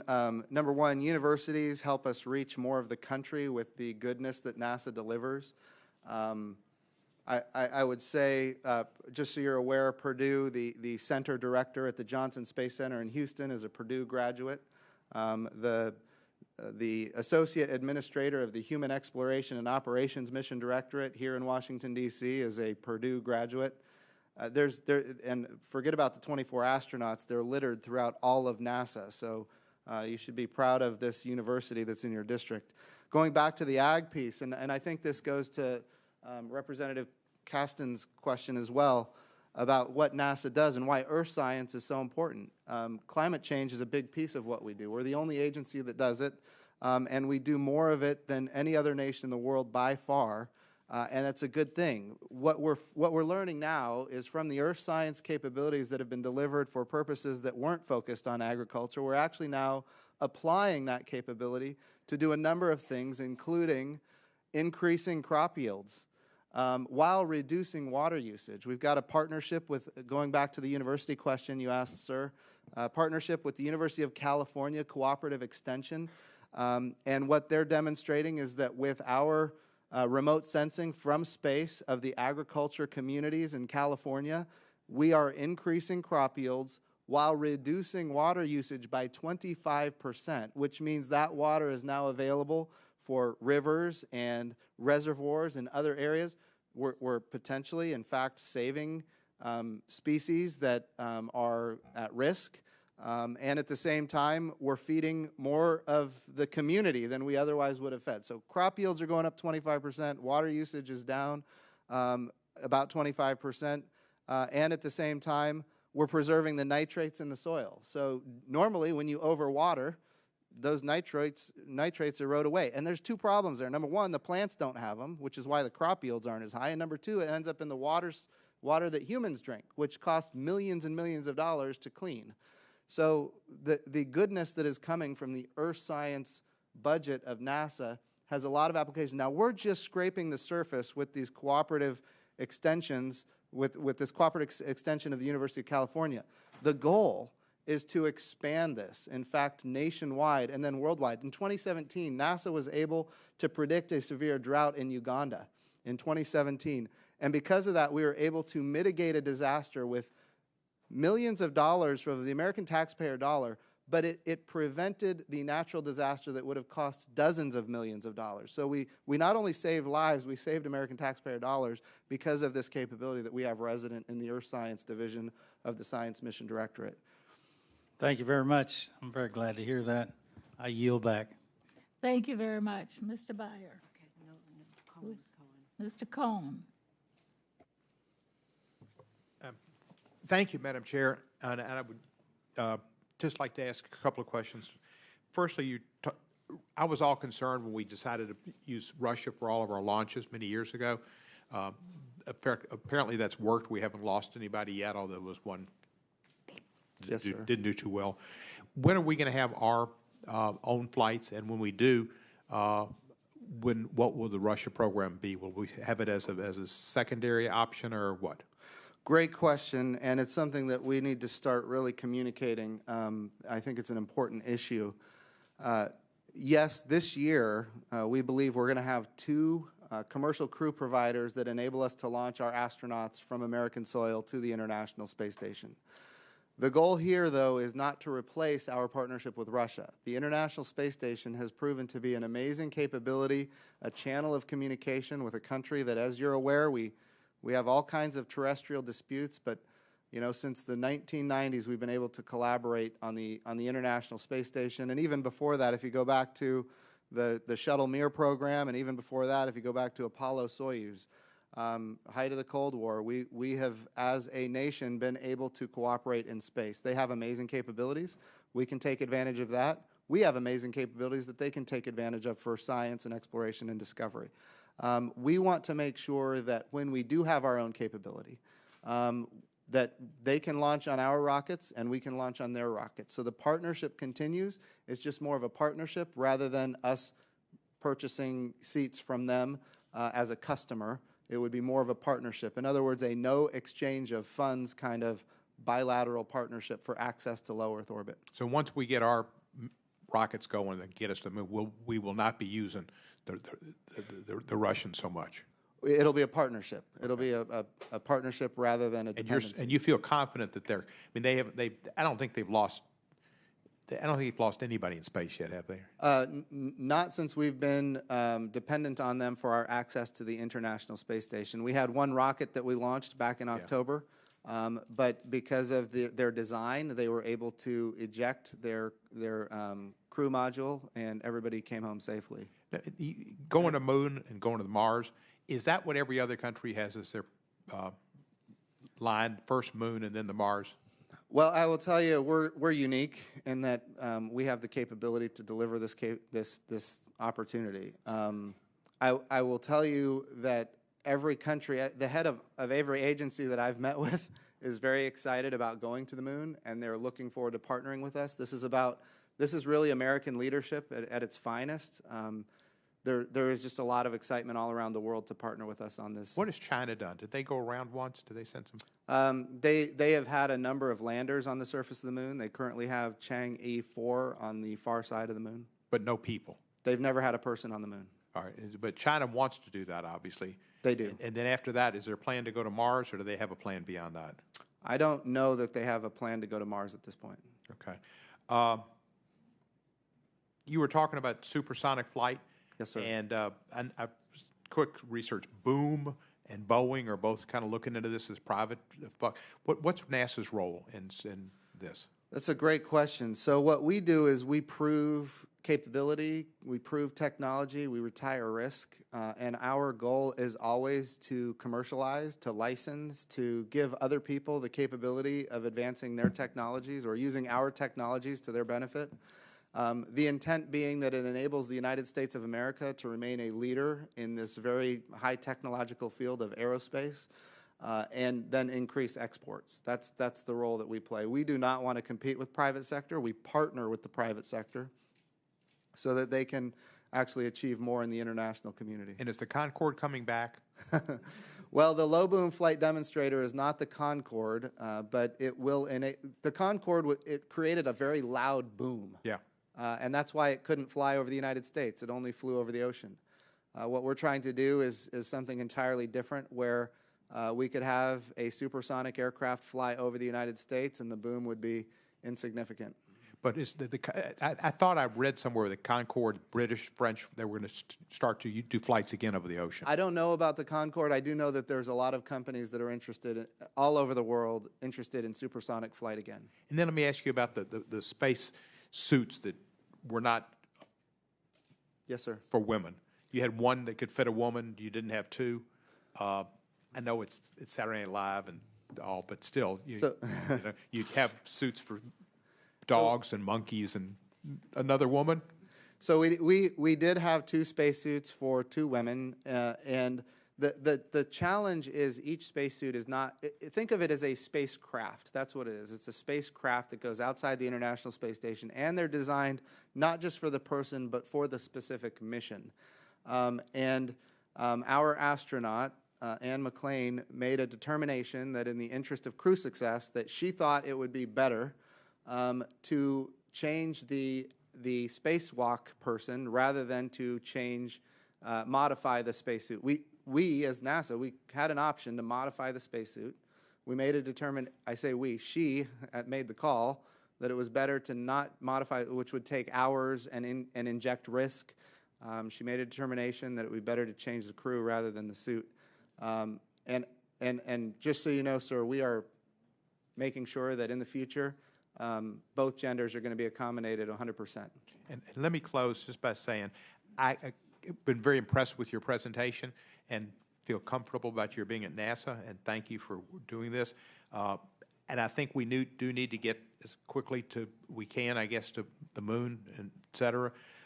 But just keep in your mind the whole time you're being told to speed it up, the O-rings. Yes, sir. You know, I think there was quite a bit of suspicion that the politics said get that flying regardless, and the O-rings. So absolutely. Thank you very much, Mr. Weber. Thank you, Madam. Administrator, welcome back. Thank you. Great to be here. Glad to see you here. Always. You went to Rice University, and of Can course, you imagine? I know. Well, we'll welcome you back to Texas to spend lots of money anytime. Of course, that's where our great President JFK made his pronouncement. We choose to go to the moon, not because it's easy, but because it's hard. And refresh my memory, Jim, if you don't mind me calling you that. How long did it take us to get to the moon at that point?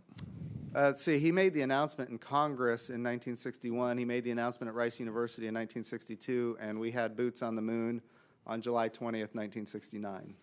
And I know there was people back then, to use that phrase, hot air, that a lot of people thought that was hot air. But in reality, we actually got that job done. It was 7 years, give or take, right? And would you characterize that? I know you're a little bit of a student of history. That was before your time. You were born in 75? I was born, yes. I'm the first NASA administrator that was not alive when we had people on the moon. Well, you're doing a fine job. Thank you. So that was 7 years. Would you characterize that as uncharted territory? A little bit. A little bit, absolutely. Is it fair to say that we had less computing power back then than we currently have? Slightly. A little bit. Did we have less funding back then than we have now? Actually, no. We had a lot more funding. Is that right? So percentage-wise, we were good on funding. In 2014 dollars, at our peak, it was in 2014 dollars. Right. It was about $40 billion annually was NASA's budget, and so today it would be, about 20 billion. So you could say that was a sign of how important what a priority it was for us. It was a high priority. Absolutely, it was a high priority. Did we have less technology back then than we have today? A lot less. A lot less. So some would say, did we have less belief and faith that we could do it back then?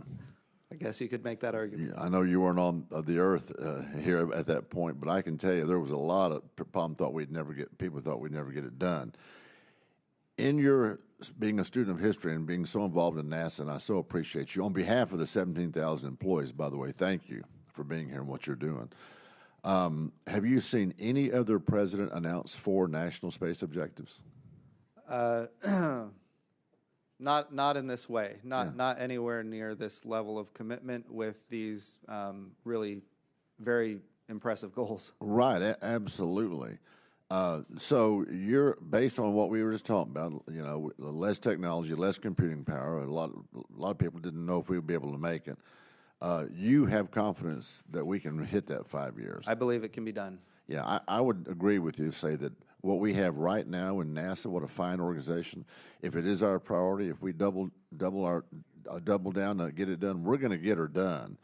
And we do. I would argue that most of us on the Science Committee believe we're going to get it done too. So I thank you for that confidence. I want to say a couple things about it. You talked about there's a lot of good things that come out of NASA, and the discussion between You and Congresswoman Horn, you talked about a realm of possibility. I love that phrase. There's so many things that are within our realm of possibility, and NASA is leading the way on that. Don't you agree? Agree completely. And I was listening to y'all talk, and I was also listening to you talk about the reduction gear that had been developed by NASA for airplanes, where it's flat on the bottom so that when they land, explain that again. Oh, I was just looking at the nacelles of an engine not too long ago, and I noticed that it flattens out at the bottom.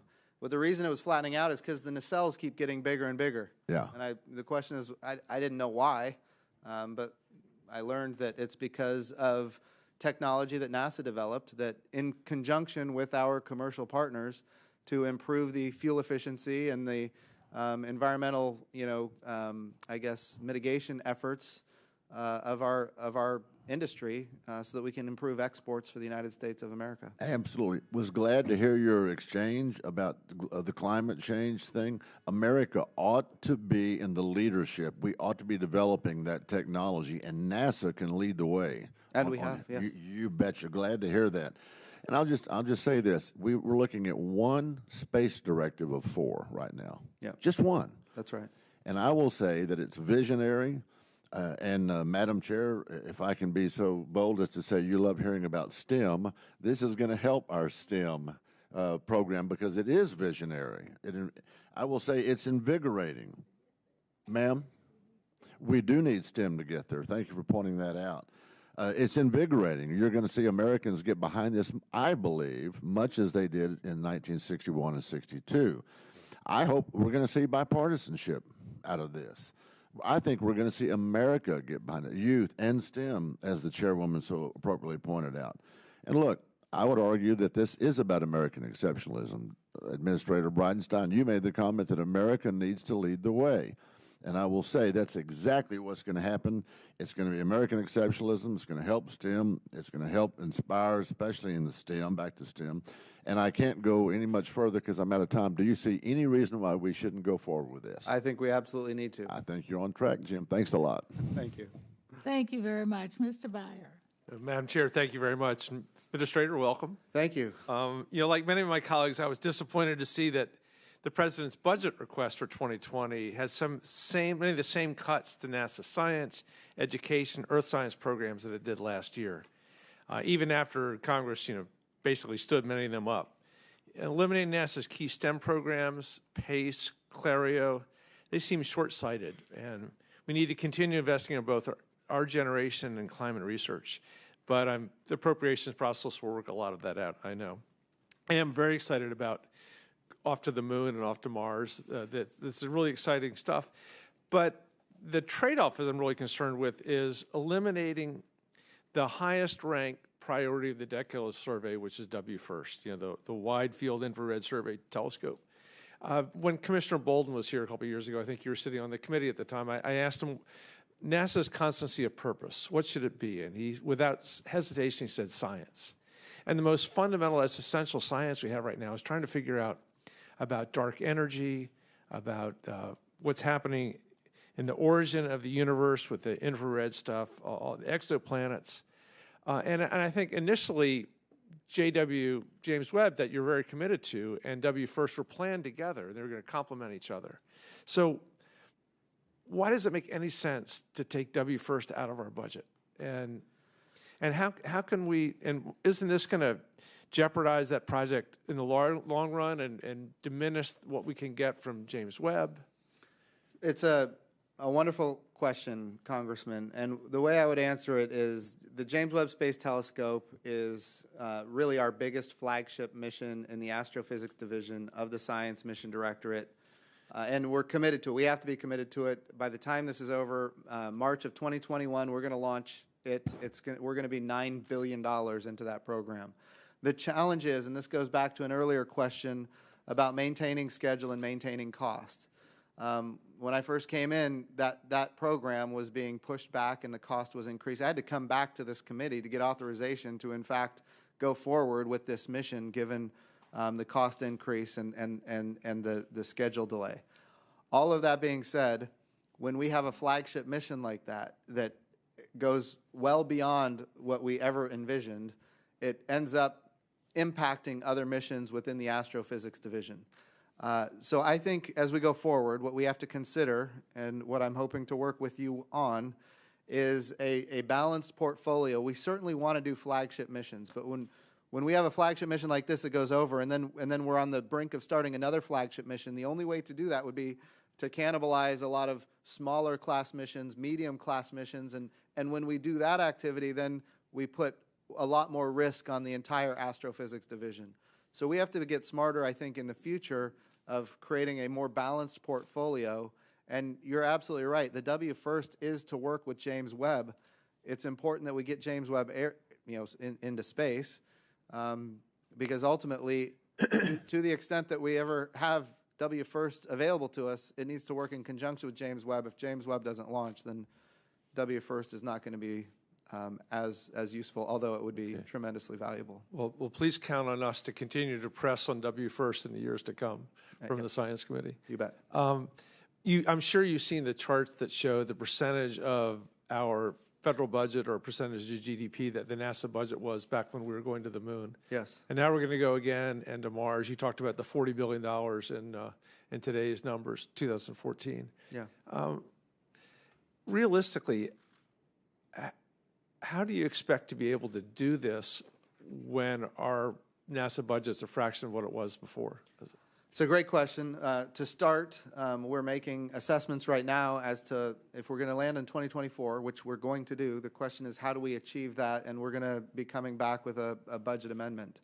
Number two, it's also true that we have more capabilities right now, and I think Congressman Weber hit on a lot of these.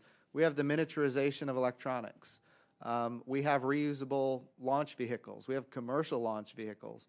We have a lot of the hardware that exists right now that didn't exist in 1961 and in 1962 when President Kennedy made his famous speeches.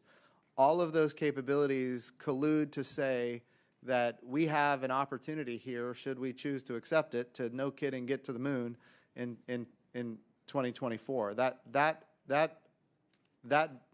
kind of vision is in front of us if we want to go after it. And I think we can achieve it given what is available right now. And don't get me wrong, it's not going to be without additional resources. But the key in order to get that, of course, is bipartisan consensus. And I understand that, and I'm working towards that. Great. Thank you very much. You bet. Madam Chair, I yield back. Thank you very much, Mr. Babbitt. Yes, ma'am. Thank you very much, Madam Chair. Good to see you there, Mr. Administrator. Good to see you. Appreciate all the great work you're doing.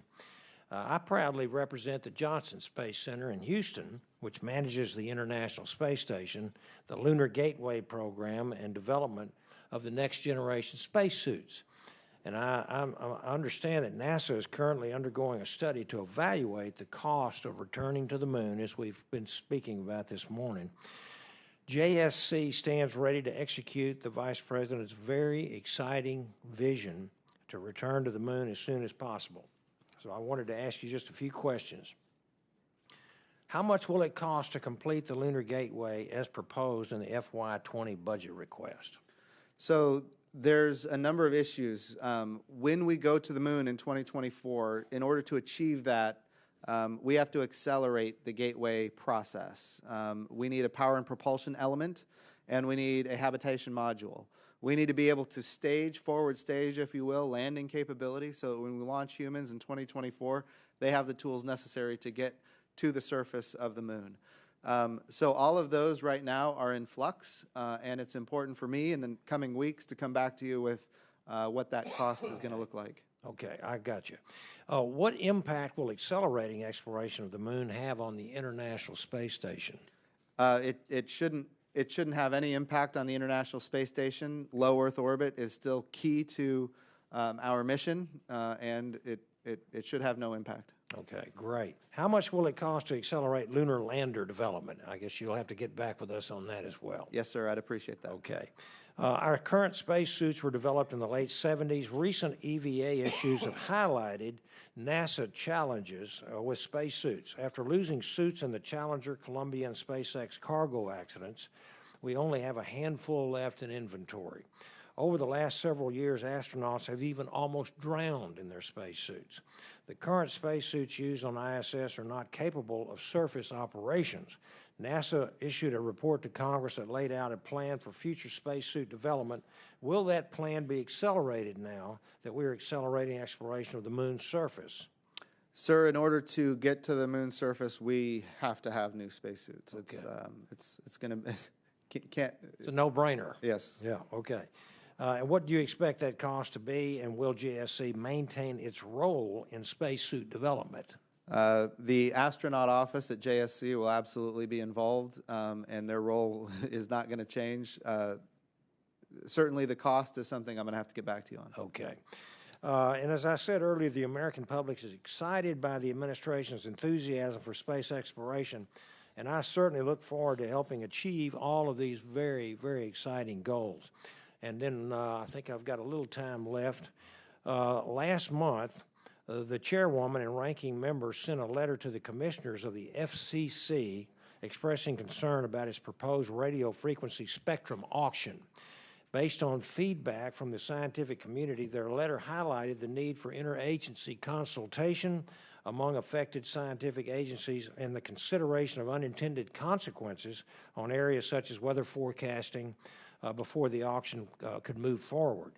Can you explain to the committee what NASA's role is during the interagency consultation process and concerns that you have about last month's auctions?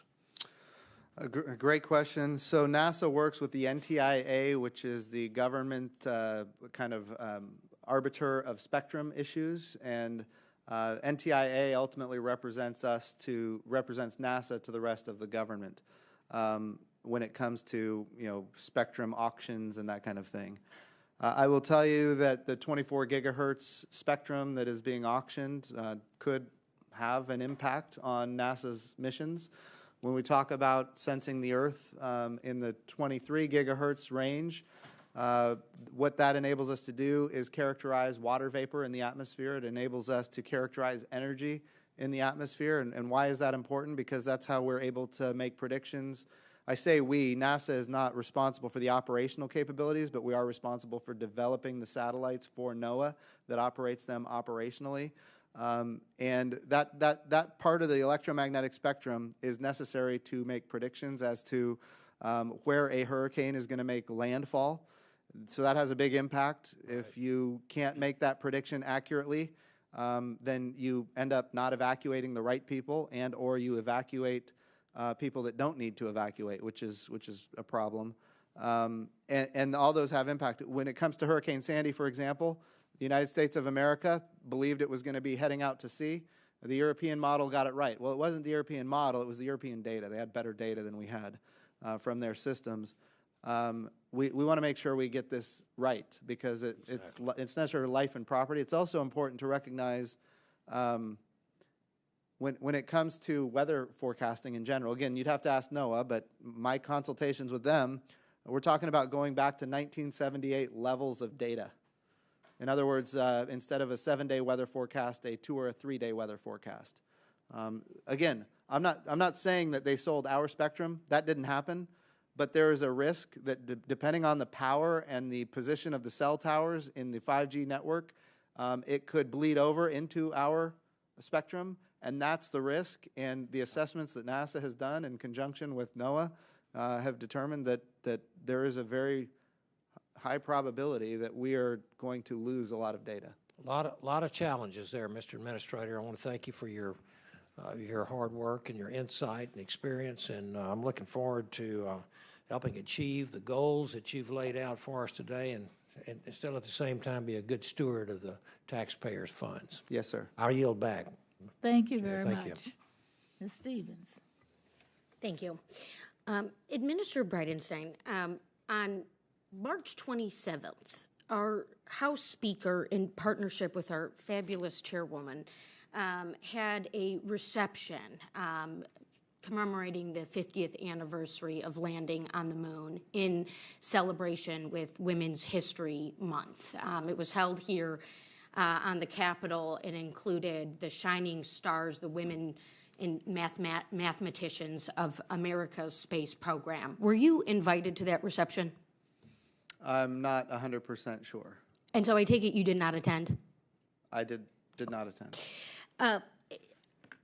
My colleague asked about the spacesuits, and I'm not sure you're aware that Christina Hammond Koch, who is a resident of, is originally from Michigan, where I represent, was intended to go on that. But she does live in Galveston.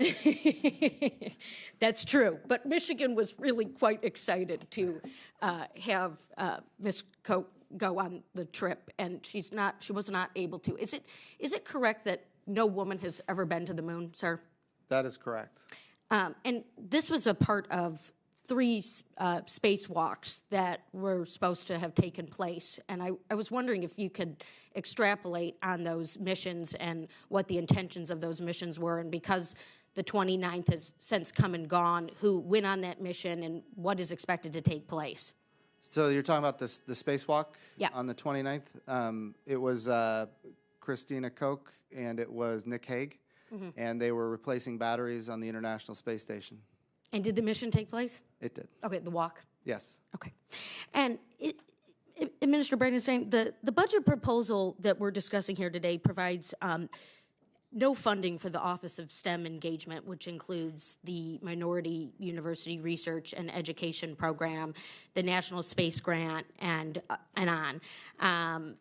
These have been kind of longstanding initiatives. So just wondering, given what I was previously asking, why the administration, what the rationale was for cutting these programs and what you intend to do to support women in STEM and minorities in STEM.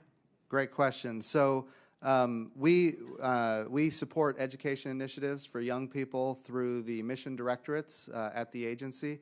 Earlier I was talking about one that I attended not too long ago, which was a FIRST robotics mission, or a FIRST robotics competition that I participated in.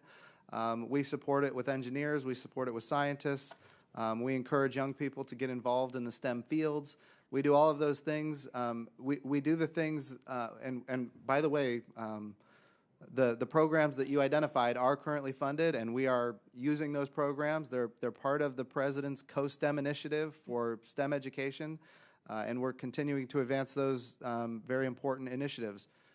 It is also true that we want to direct resources where they can have the most impact for the agency and the most impact for the country.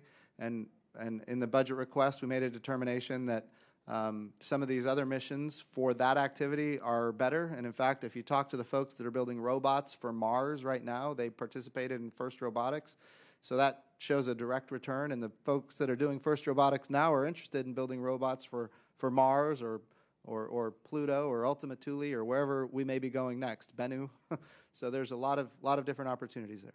Well, you're obviously a significant leader, and we are so grateful for your service and your leadership of NASA. I know it was not easy during the shutdown with 95% of your workforce either not working or working without pay. And I'd like to invite you to exercise your leadership and join the chairwoman and I on occasion to sit down with STEM education groups. Black Girls Who Code is certainly very significant. Later today, I'm going to meet with a group called Tech Lady Mafia that has done a lot for women and the sciences. And we continue to encourage you to reconsider slashing those programs, and also would like to encourage you to support women in STEM and get that first woman on the moon for us, sir. Thank you. Yes, ma'am, and I will say that in the speech that the Vice President gave last week, he was very clear that the next man and the first woman on the moon will both be Americans, and we look forward to that day. And I commit to you now that if you invite me to an event, I'll be happy to come. Thank you. You bet. Thank you very much. Ms. Gonzalez-Colon. Thank you, Madam Chairwoman and Ranking Member Lucas, for actually welcoming me here. I'm honored to be part of this distinguished committee for the first time. I think I'm the first Puerto Rican representing the island in this committee, so I'm really excited to serve along my colleagues in this Science and Space Technology Committee and look forward to represent a lot of the community in Puerto Rico. You may know that 42% of our economy runs on pharmaceutical manufacturing and electronic devices, and the bedrock for that is actually research and scientific investigations. On the other hand, we do have the Arecibo Observatory, which was the biggest radio telescope in the world for 50 years, second now just to China. So mainly been funded by the National Science Foundation and NASA through their program of grants. So having said that, my questions will be, first, I do notice that this budget in terms of the science area is $677 million more than to the one in fiscal year 2017. But I do have the concern that some of the programs, specifically the research and the area for space grants are supposed to be finished. So my first question will be specifically on that regard. How do we know that that kind of program that works with more than 150 network affiliates between colleges, universities, museums, and others consortia could be being restructured in the education activities it undertake, and potentially canceling the National Space Grant College and Fellowship Program. I do know the need to economize, but I will love you to elaborate on those programs. Sure. So NASA is very committed to STEM education. We're very committed to achieving better outcomes for the United States of America when it comes to producing the next generation scientist, technologist, engineer, and mathematician. And we do that through the various mission directorates, and we've found a lot of success in doing that. And we've made a determination through the budget request that the way we can make the most impact is in that way. And as far as Arecibo, I will say we're planning to spend about $4.5 million with Arecibo this year, and ramping up by 2022 about $5 million annually with Arecibo, which is a capability that we think is important and we currently utilize. I'm really glad to hear that. As you may be aware, there's a lot of astonishing accomplishment of that observatory for the last 50, 60 years. Among them, many sites of pulsar, and people, even scientists that won the Nobel Prize for their research in that center. My second question will be in terms of, Puerto Rico was devastated by both hurricanes. Everybody knows that. Did the NASA receive all the allocated funds for the recovery of all the NASA facilities in the nation, including the tornadoes? I will have to get back to you on that. I'm not 100% sure, but if I could take it for the record, I'll make sure I get you a correct answer. Thank you. As you may be aware, that STEM technology and research is something that I will be pushing forward. So any way that we can help out and even work to establish more opportunities for kids in college to participate in those programs, I will be more than happy to work with. Having said that, I yield back the balance of my time. Thank you, Congresswoman. Thank you very much. Ms. Weston. Thank you, Madam Chair, and thank you, Administrator, for joining us here today. I know a lot of my colleagues have already talked about the zeroing out of the STEM engagement in the President's proposed budget, and I echo those concerns. And in particular, I want to talk a little bit about the space grant program. Okay. Because I represent Virginia, and in Virginia, the program is able to leverage the funds that it gets from NASA to give high school students hands-on experience at Langley Research Center to work on real-life problems alongside NASA scientists. And I'm sure you're familiar with this program. Yes. And I'm very fortunate because I got some firsthand experience because my nephew was a participant a couple summers ago, and he's now an engineering student at Virginia Tech. And because of his experience, he's joined the Design Build Fly team, and they're competing nationally. So that's awesome. So it's it really does have an impact on those students. It does. Now you said in your response to Ms. Stevens' questions that you felt NASA believed that you could make just as much of an impact in other areas with other programs. Is that correct? So as far as the universities go, we do a lot of missions with a lot of universities, and then universities actually are very good at engaging young folks in the programs that they're developing, and so we do a lot of that activity even outside the space grant program. But certainly, I understand your point. And so you're liaising mostly now with the universities, and kind of you don't have an equivalent program for high schoolers to the space grant program at this time. We not equivalent to the space grant, but we do activities with high schools all the time when it relates to, like I mentioned, the robotics. The first robotics competition is a high school competition. NASA spends about $4.5 million annually invested in that program, and we also provide scientists and engineers as mentors for the high school students. So we do these kind of activities within the mission directorates. But they wouldn't necessarily be a week-long structured program at like NASA Langley or something like that. In some cases, we have activities similar to that. The first robotics competition is multiple days long, but it's not the space grant program.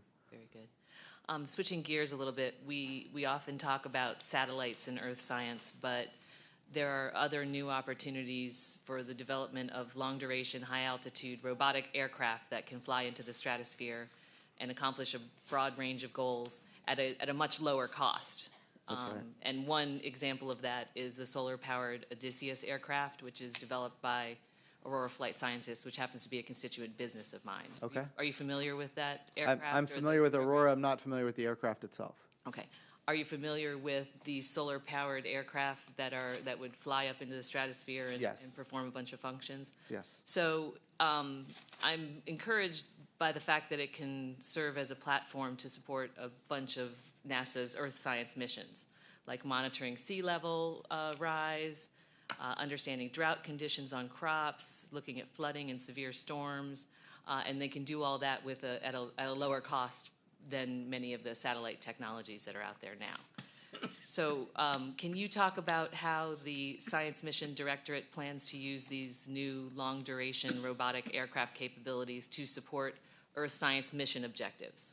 So we in fact do currently operate unmanned aerial vehicles or uncrewed aerial vehicles for the purpose of science. We also use crewed vehicles within aviation. As far as that specific aircraft, I would be thrilled if you gave me a chance to specifically understand what it does and how we're either using it or maybe even have an ability to use it in the future. Well, I can just tell you, for example, it's solar powered, so it doesn't have to come down for refueling, and you can just park it up and set it to go in like a circular motion, circular pattern. And with the right telecommunications payload, for example, it could have gone a long way to helping restore telecommunications to the island of Puerto Rico. Oh, sure. After the storm. So, there are many different possibilities, but also for Earth science. So, yes, ma'am. Is NASA exploring Earth science capability with unmanned aircraft? Absolutely. Well, the answer is yes. As far as specific missions, I'm not sure. I know we do all kinds of missions with crewed aircraft. As far as what we do specifically for Earth science with uncrewed aircraft, I'll have to get back to you. Okay. Thank you very much. I'll yield back. Thank you very much. Mr. Brooks. Thank you, Madam Chairman. Mr. Bridenstine, clearly orbital debris in space is a key challenge with Moon to Mars and International Space Station and a number of different space endeavors. I noticed your public quotes concerning India's testing of an anti-satellite weapon. What can NASA do to try to minimize the amount of space debris, either sponsoring or advocating treaties, or is there some cleanup mechanism? But what can we do to reduce the danger of astronauts, to astronauts from space debris? It's an important issue. NASA has a role to play under the President's Space Policy Directive 3. We develop technology, we develop capabilities that ultimately, under Space Policy Directive 3, the Commerce Department would be responsible for for space situational awareness and space traffic management. NASA has a role to play in technology development and capability development. I would also say we have a very different role to play, which is a role of, we are a tool of national power. We're a tool of soft power. And I think it's important for people around the world to understand that intentionally creating orbital debris that increases the risk to astronauts is not compatible with human spaceflight. And so if NASA can play a role there, encouraging people not to engage in these kind of activities, that's an area I think where we can benefit the world. Was there any prior notice from India to the United States concerning their planned anti-satellite test and subsequent creation of this potentially dangerous space debris? If there was, I was not aware of it. Have there been any communications with India, either its military or space agency, subsequent to the test? I sent a letter to the Indian Space Research Organization indicating that their activities were not compatible with human spaceflight. Now, we have various agreements with India where we cooperate on space endeavors, do we not? We do. Is there any risk to those cooperative efforts because of India's increasing the quantity of space debris? Say that one more time. Sure, we have these cooperative agreements. Oh. India has done something that we're not real happy about because it puts our space assets and astronauts at risk. Is there any potential reduction of cooperative agreements with India as a result of their increasing space debris that is dangerous to our space efforts? So the cooperative engagements, no, and I'll tell you why. I think it would be, we don't want to do anything asymmetric. If they're trying to go to the moon and it's in both of our interests for them to achieve that objective, then we want to continue to partner with them on that effort. And we have not changed any of our cooperative agreements based on that incident. Entirely different subject. Where does the United States stand among nations when it comes to astronautics technology, and what policies do we need to ensure our country's status as a leader in aeronautics and aviation? So what technologies do we need? Where does the United States stand among nations when it comes to aeronautics technology? Sorry, I gave you two questions back to back. We'll just focus on that first one. Aeronautics, we as an agency, we're in the lead in a lot of different ways. As a country, we're in the lead in a lot of different ways. I think the two big, actually a number of big things. Low boom flight demonstrator, we want to prove that we can fly across the United States supersonic without creating a sonic crack that ultimately could be disruptive to infrastructure and people on the ground. That capability, once achieved, I think is going to be transformative for human space flight within, or human flight within the atmosphere. When we talk about the X-57 program, we're talking about an all-electric aircraft capable of carrying humans and crew. If it can drive down the cost by 60% of fuel, then that could be transformative and enable airplanes to fly, I guess, productively for profit in regions of the country right now that are underserved because the costs are too high. So driving down cost increases access to aviation capabilities. That's the X-57 program within the Aeronautics Mission Directorate.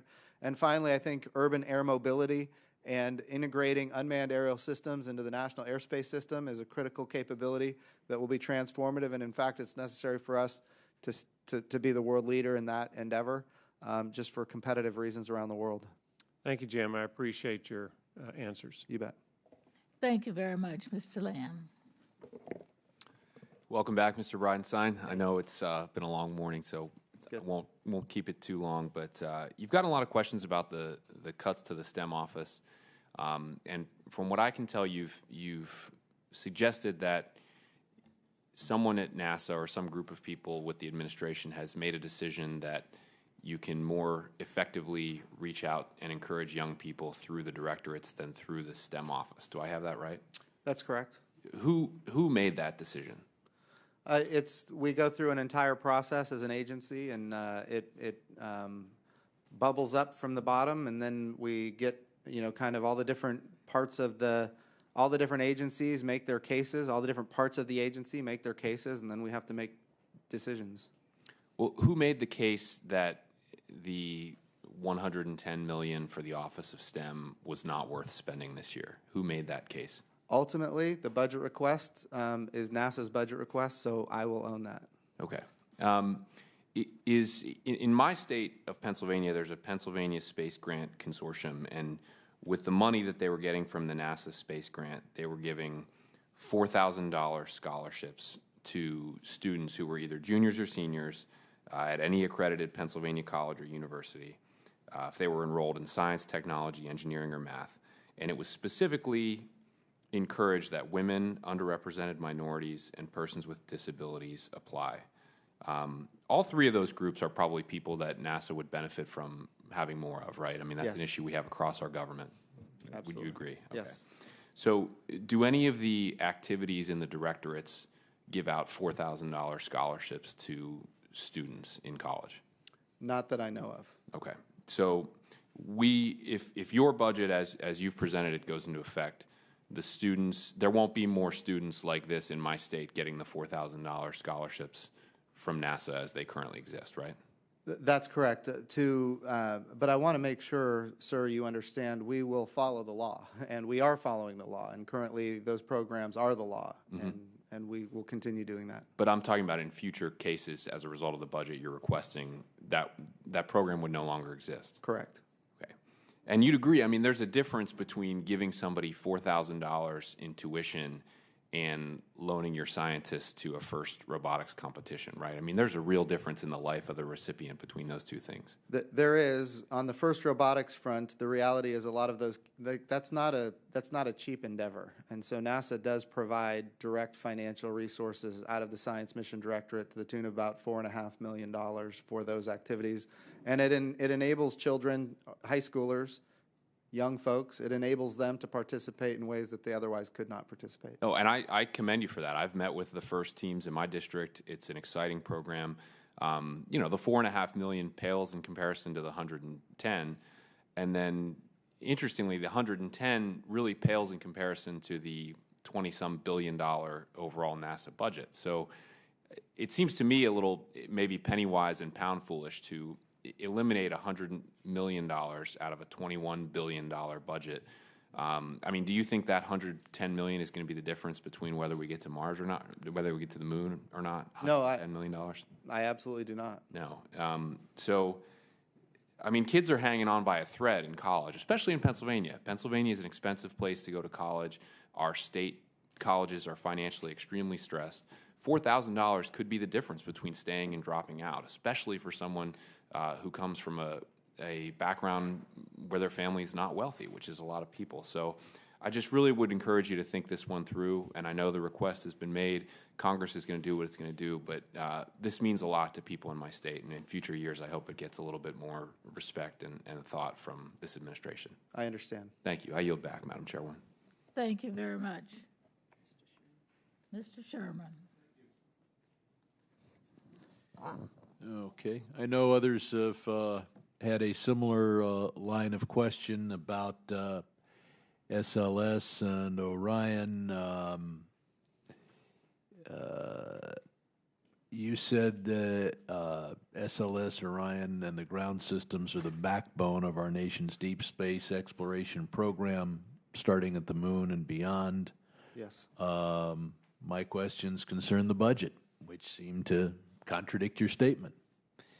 After years of delay, in part due to insufficient requests and continuing resolutions, SLS, Orion, and their respective ground systems have made significant strides which will bring an unprecedented exploration capacity to the nation and really the rest of the world. The engines are ready, capsules are being tested, boosters are ready, pads and infrastructure are near completion, and then there should be a roll of music there. And then the Trump administration delivers a budget that aims to halt and slow this progress.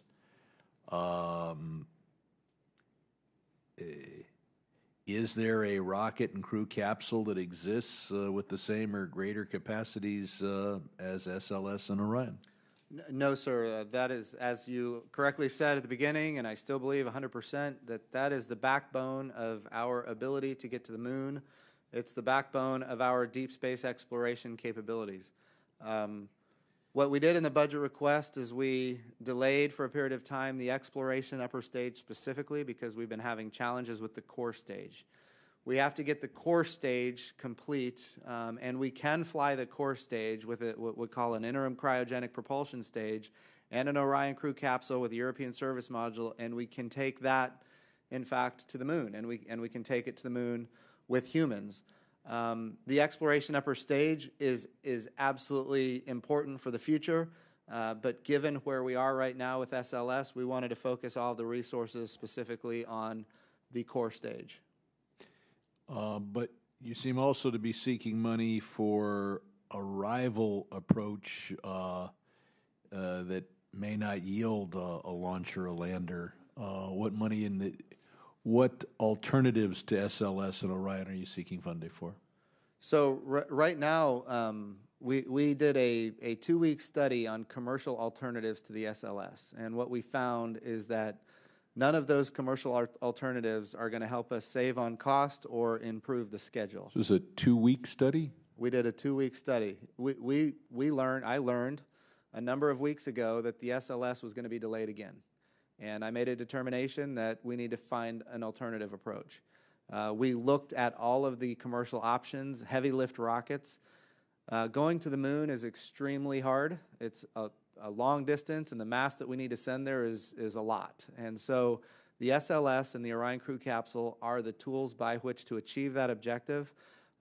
Commercial solutions in the future could be viable. In fact, they will probably be necessary. But at this point, SLS and Orion are the best approaches to stay on schedule. So contrary to my understanding of the budget request, and I may not be reading it with as keen an eye as yours, you're full speed ahead on SLS and Orion, but the upper stage of SLS, you're the so-called EUS, you're going slow on only for technical and not budgetary reasons?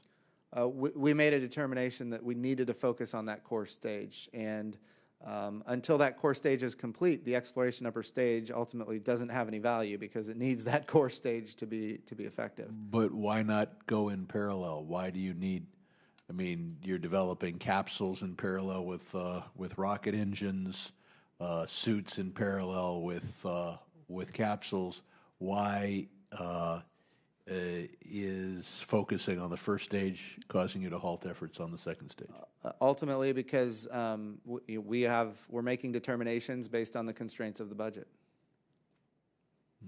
So how much does this slow down the process? You got to first get the first stage right, and then you'll wake up and say, "Oh, now we've got to do the second stage." What delays are we talking about here? So it's very possible that next year you'll see the exploration upper stage in the budget request. It's very possible, given that we now have an agenda to get to the moon in 2024. In the coming days, you might see that as part of the architecture to accelerate the moon mission with an amendment to the budget request.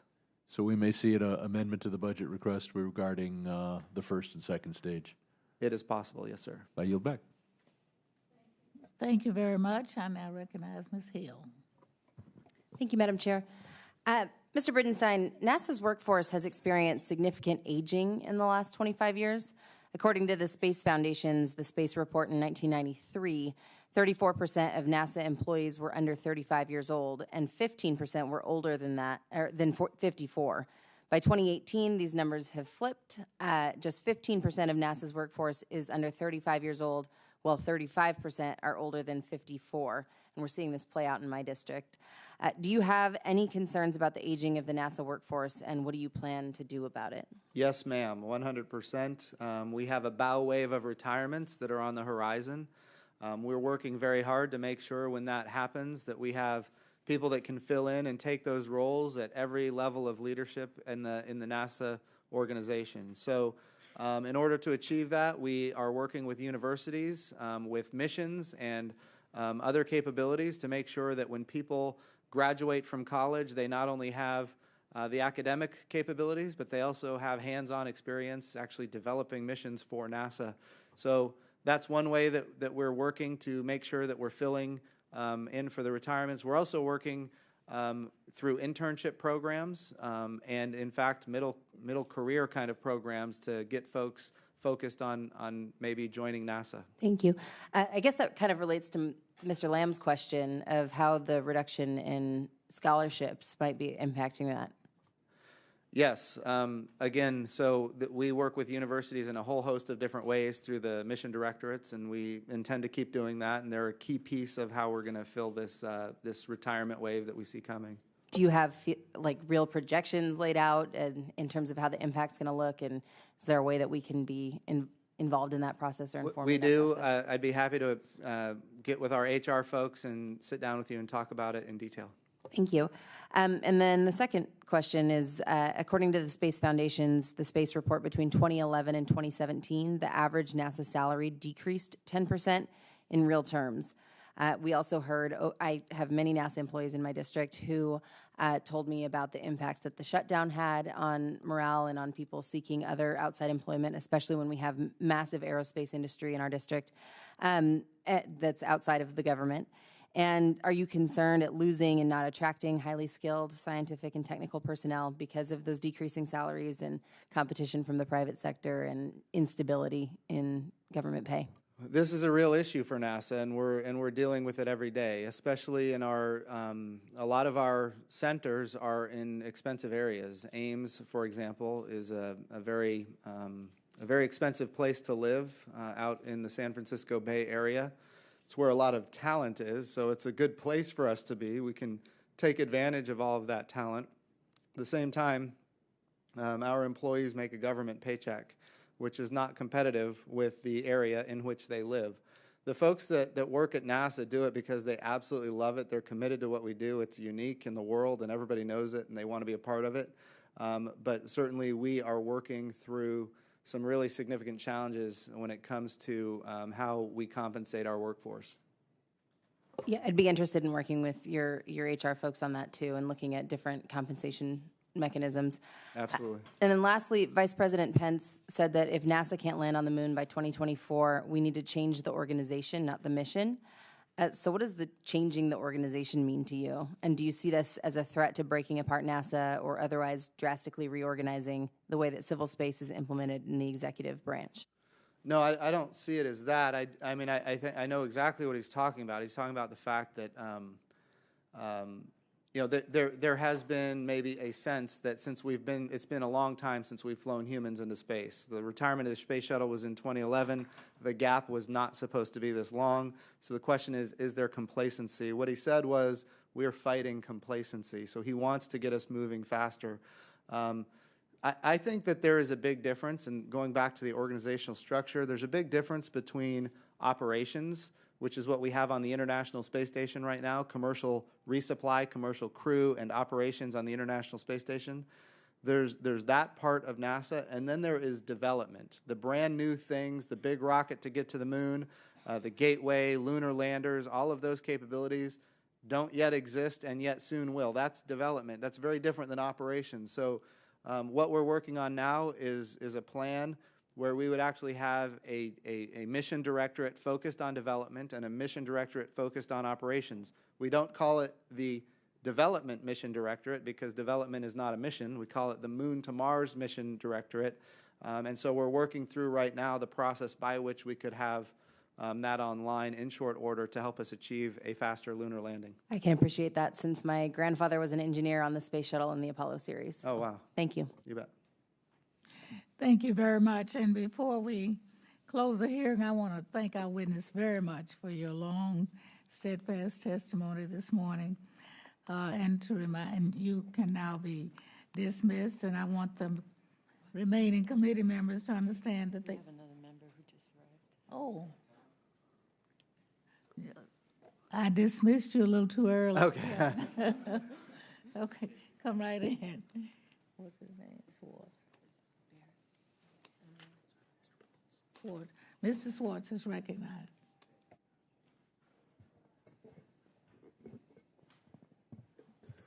I almost got away. You did, Mr. Bridenstine. Apologies, and it's nice to actually occupy your office. So thank you for 216 Cannon? 216 Cannon. Thank you best. for keeping that warm for me. And I represent the district that starts just north of the Cape and heads up to Jacksonville with Embry-Riddle. Oh, good. At the center there, and so obviously space is in our DNA. And we're just so excited and thrilled with the growth of commercial space in particular, but just also the kind of the resurgence of what's going on. I just left Secretary Wilson and General Goldfein and the House Armed Services and talking about the future of space there from the military side. So, Administrator, as you know, the Kennedy Space Center in Florida is the site of a world capable, just really incredible, of launching astronauts into deep space, just an incredible capability. Do you know, trying to think how the best way to really phrase this question, can you just talk to me about the Vice President's directive? Yeah. To get to the moon, and apologies if you've already gone over this, but, but it's critical to I think, growth in Florida and where we're going with it, and particularly how you plan to do it within the timeline. Right. Given your budget requests and the perceived, at least, disconnects there. Absolutely. So going back to I think it was February of 2017, the President signed Space Policy Directive 1. In that Space Policy Directive, he said we're going to go to the moon. Mm-hmm. We're going to go sustainably. In other words, this time when we go, we're actually going to stay. That doesn't mean we're going to have a permanent human presence on the surface of the moon necessarily, but what it means is we're going to have permanent access to the surface of the moon with humans, but also with landers and robots and rovers.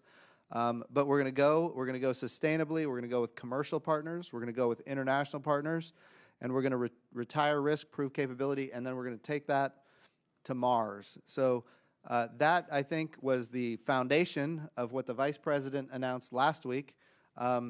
We put together a plan to achieve that objective, given the budget constraints, and we came up with a 2028 landing date on the surface of the moon.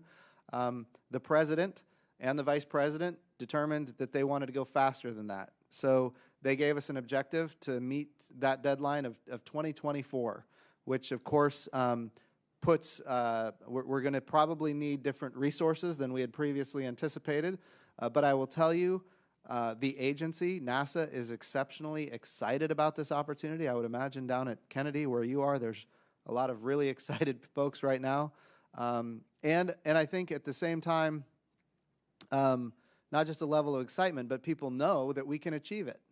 We know that we can achieve it. And so the goal here is to go to the moon and go quickly, but also go sustainably. And so that's what we're working on right now to develop what that plan would look like. All of the elements are there from the plan that we had previously from 2028 landing. All of the elements are there. Some of those elements we need to start moving forward, which means we're going to need a different set of resources. And so in the coming weeks, I'm going to talk to this committee and others about what those resources might look like. Thank you. And the time I have remaining, the budget proposes the termination of NASA's Office of Education and zeroes out the education account. So within the Office of Education's the Aerospace Research and Career Development Program, that houses the National Space Grant College and Fellowship Program. That's incredibly important to Embry-Riddle, along with a number of other universities that are focused on STEM, but particularly with Embry-Riddle. We educate world-class STEM talent. I think the race into space and the 21st century space race is really an icebreaker for pulling the United States back in its world leadership role in STEM. How does the President's budget request impact that space program, the space grant program?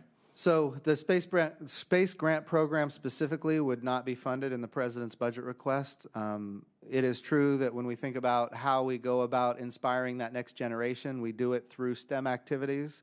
We're looking at doing that through the mission directorates, which we have a number of programs through the various mission directorates to accomplish that end state. And so, again, prioritizing what's the biggest impact for the agency, what's the biggest impact for the country, we determined that it was best to not fund the space grant program, but at the end of the day, Right now, it is funded. We are following the law, and we're committed to following the law.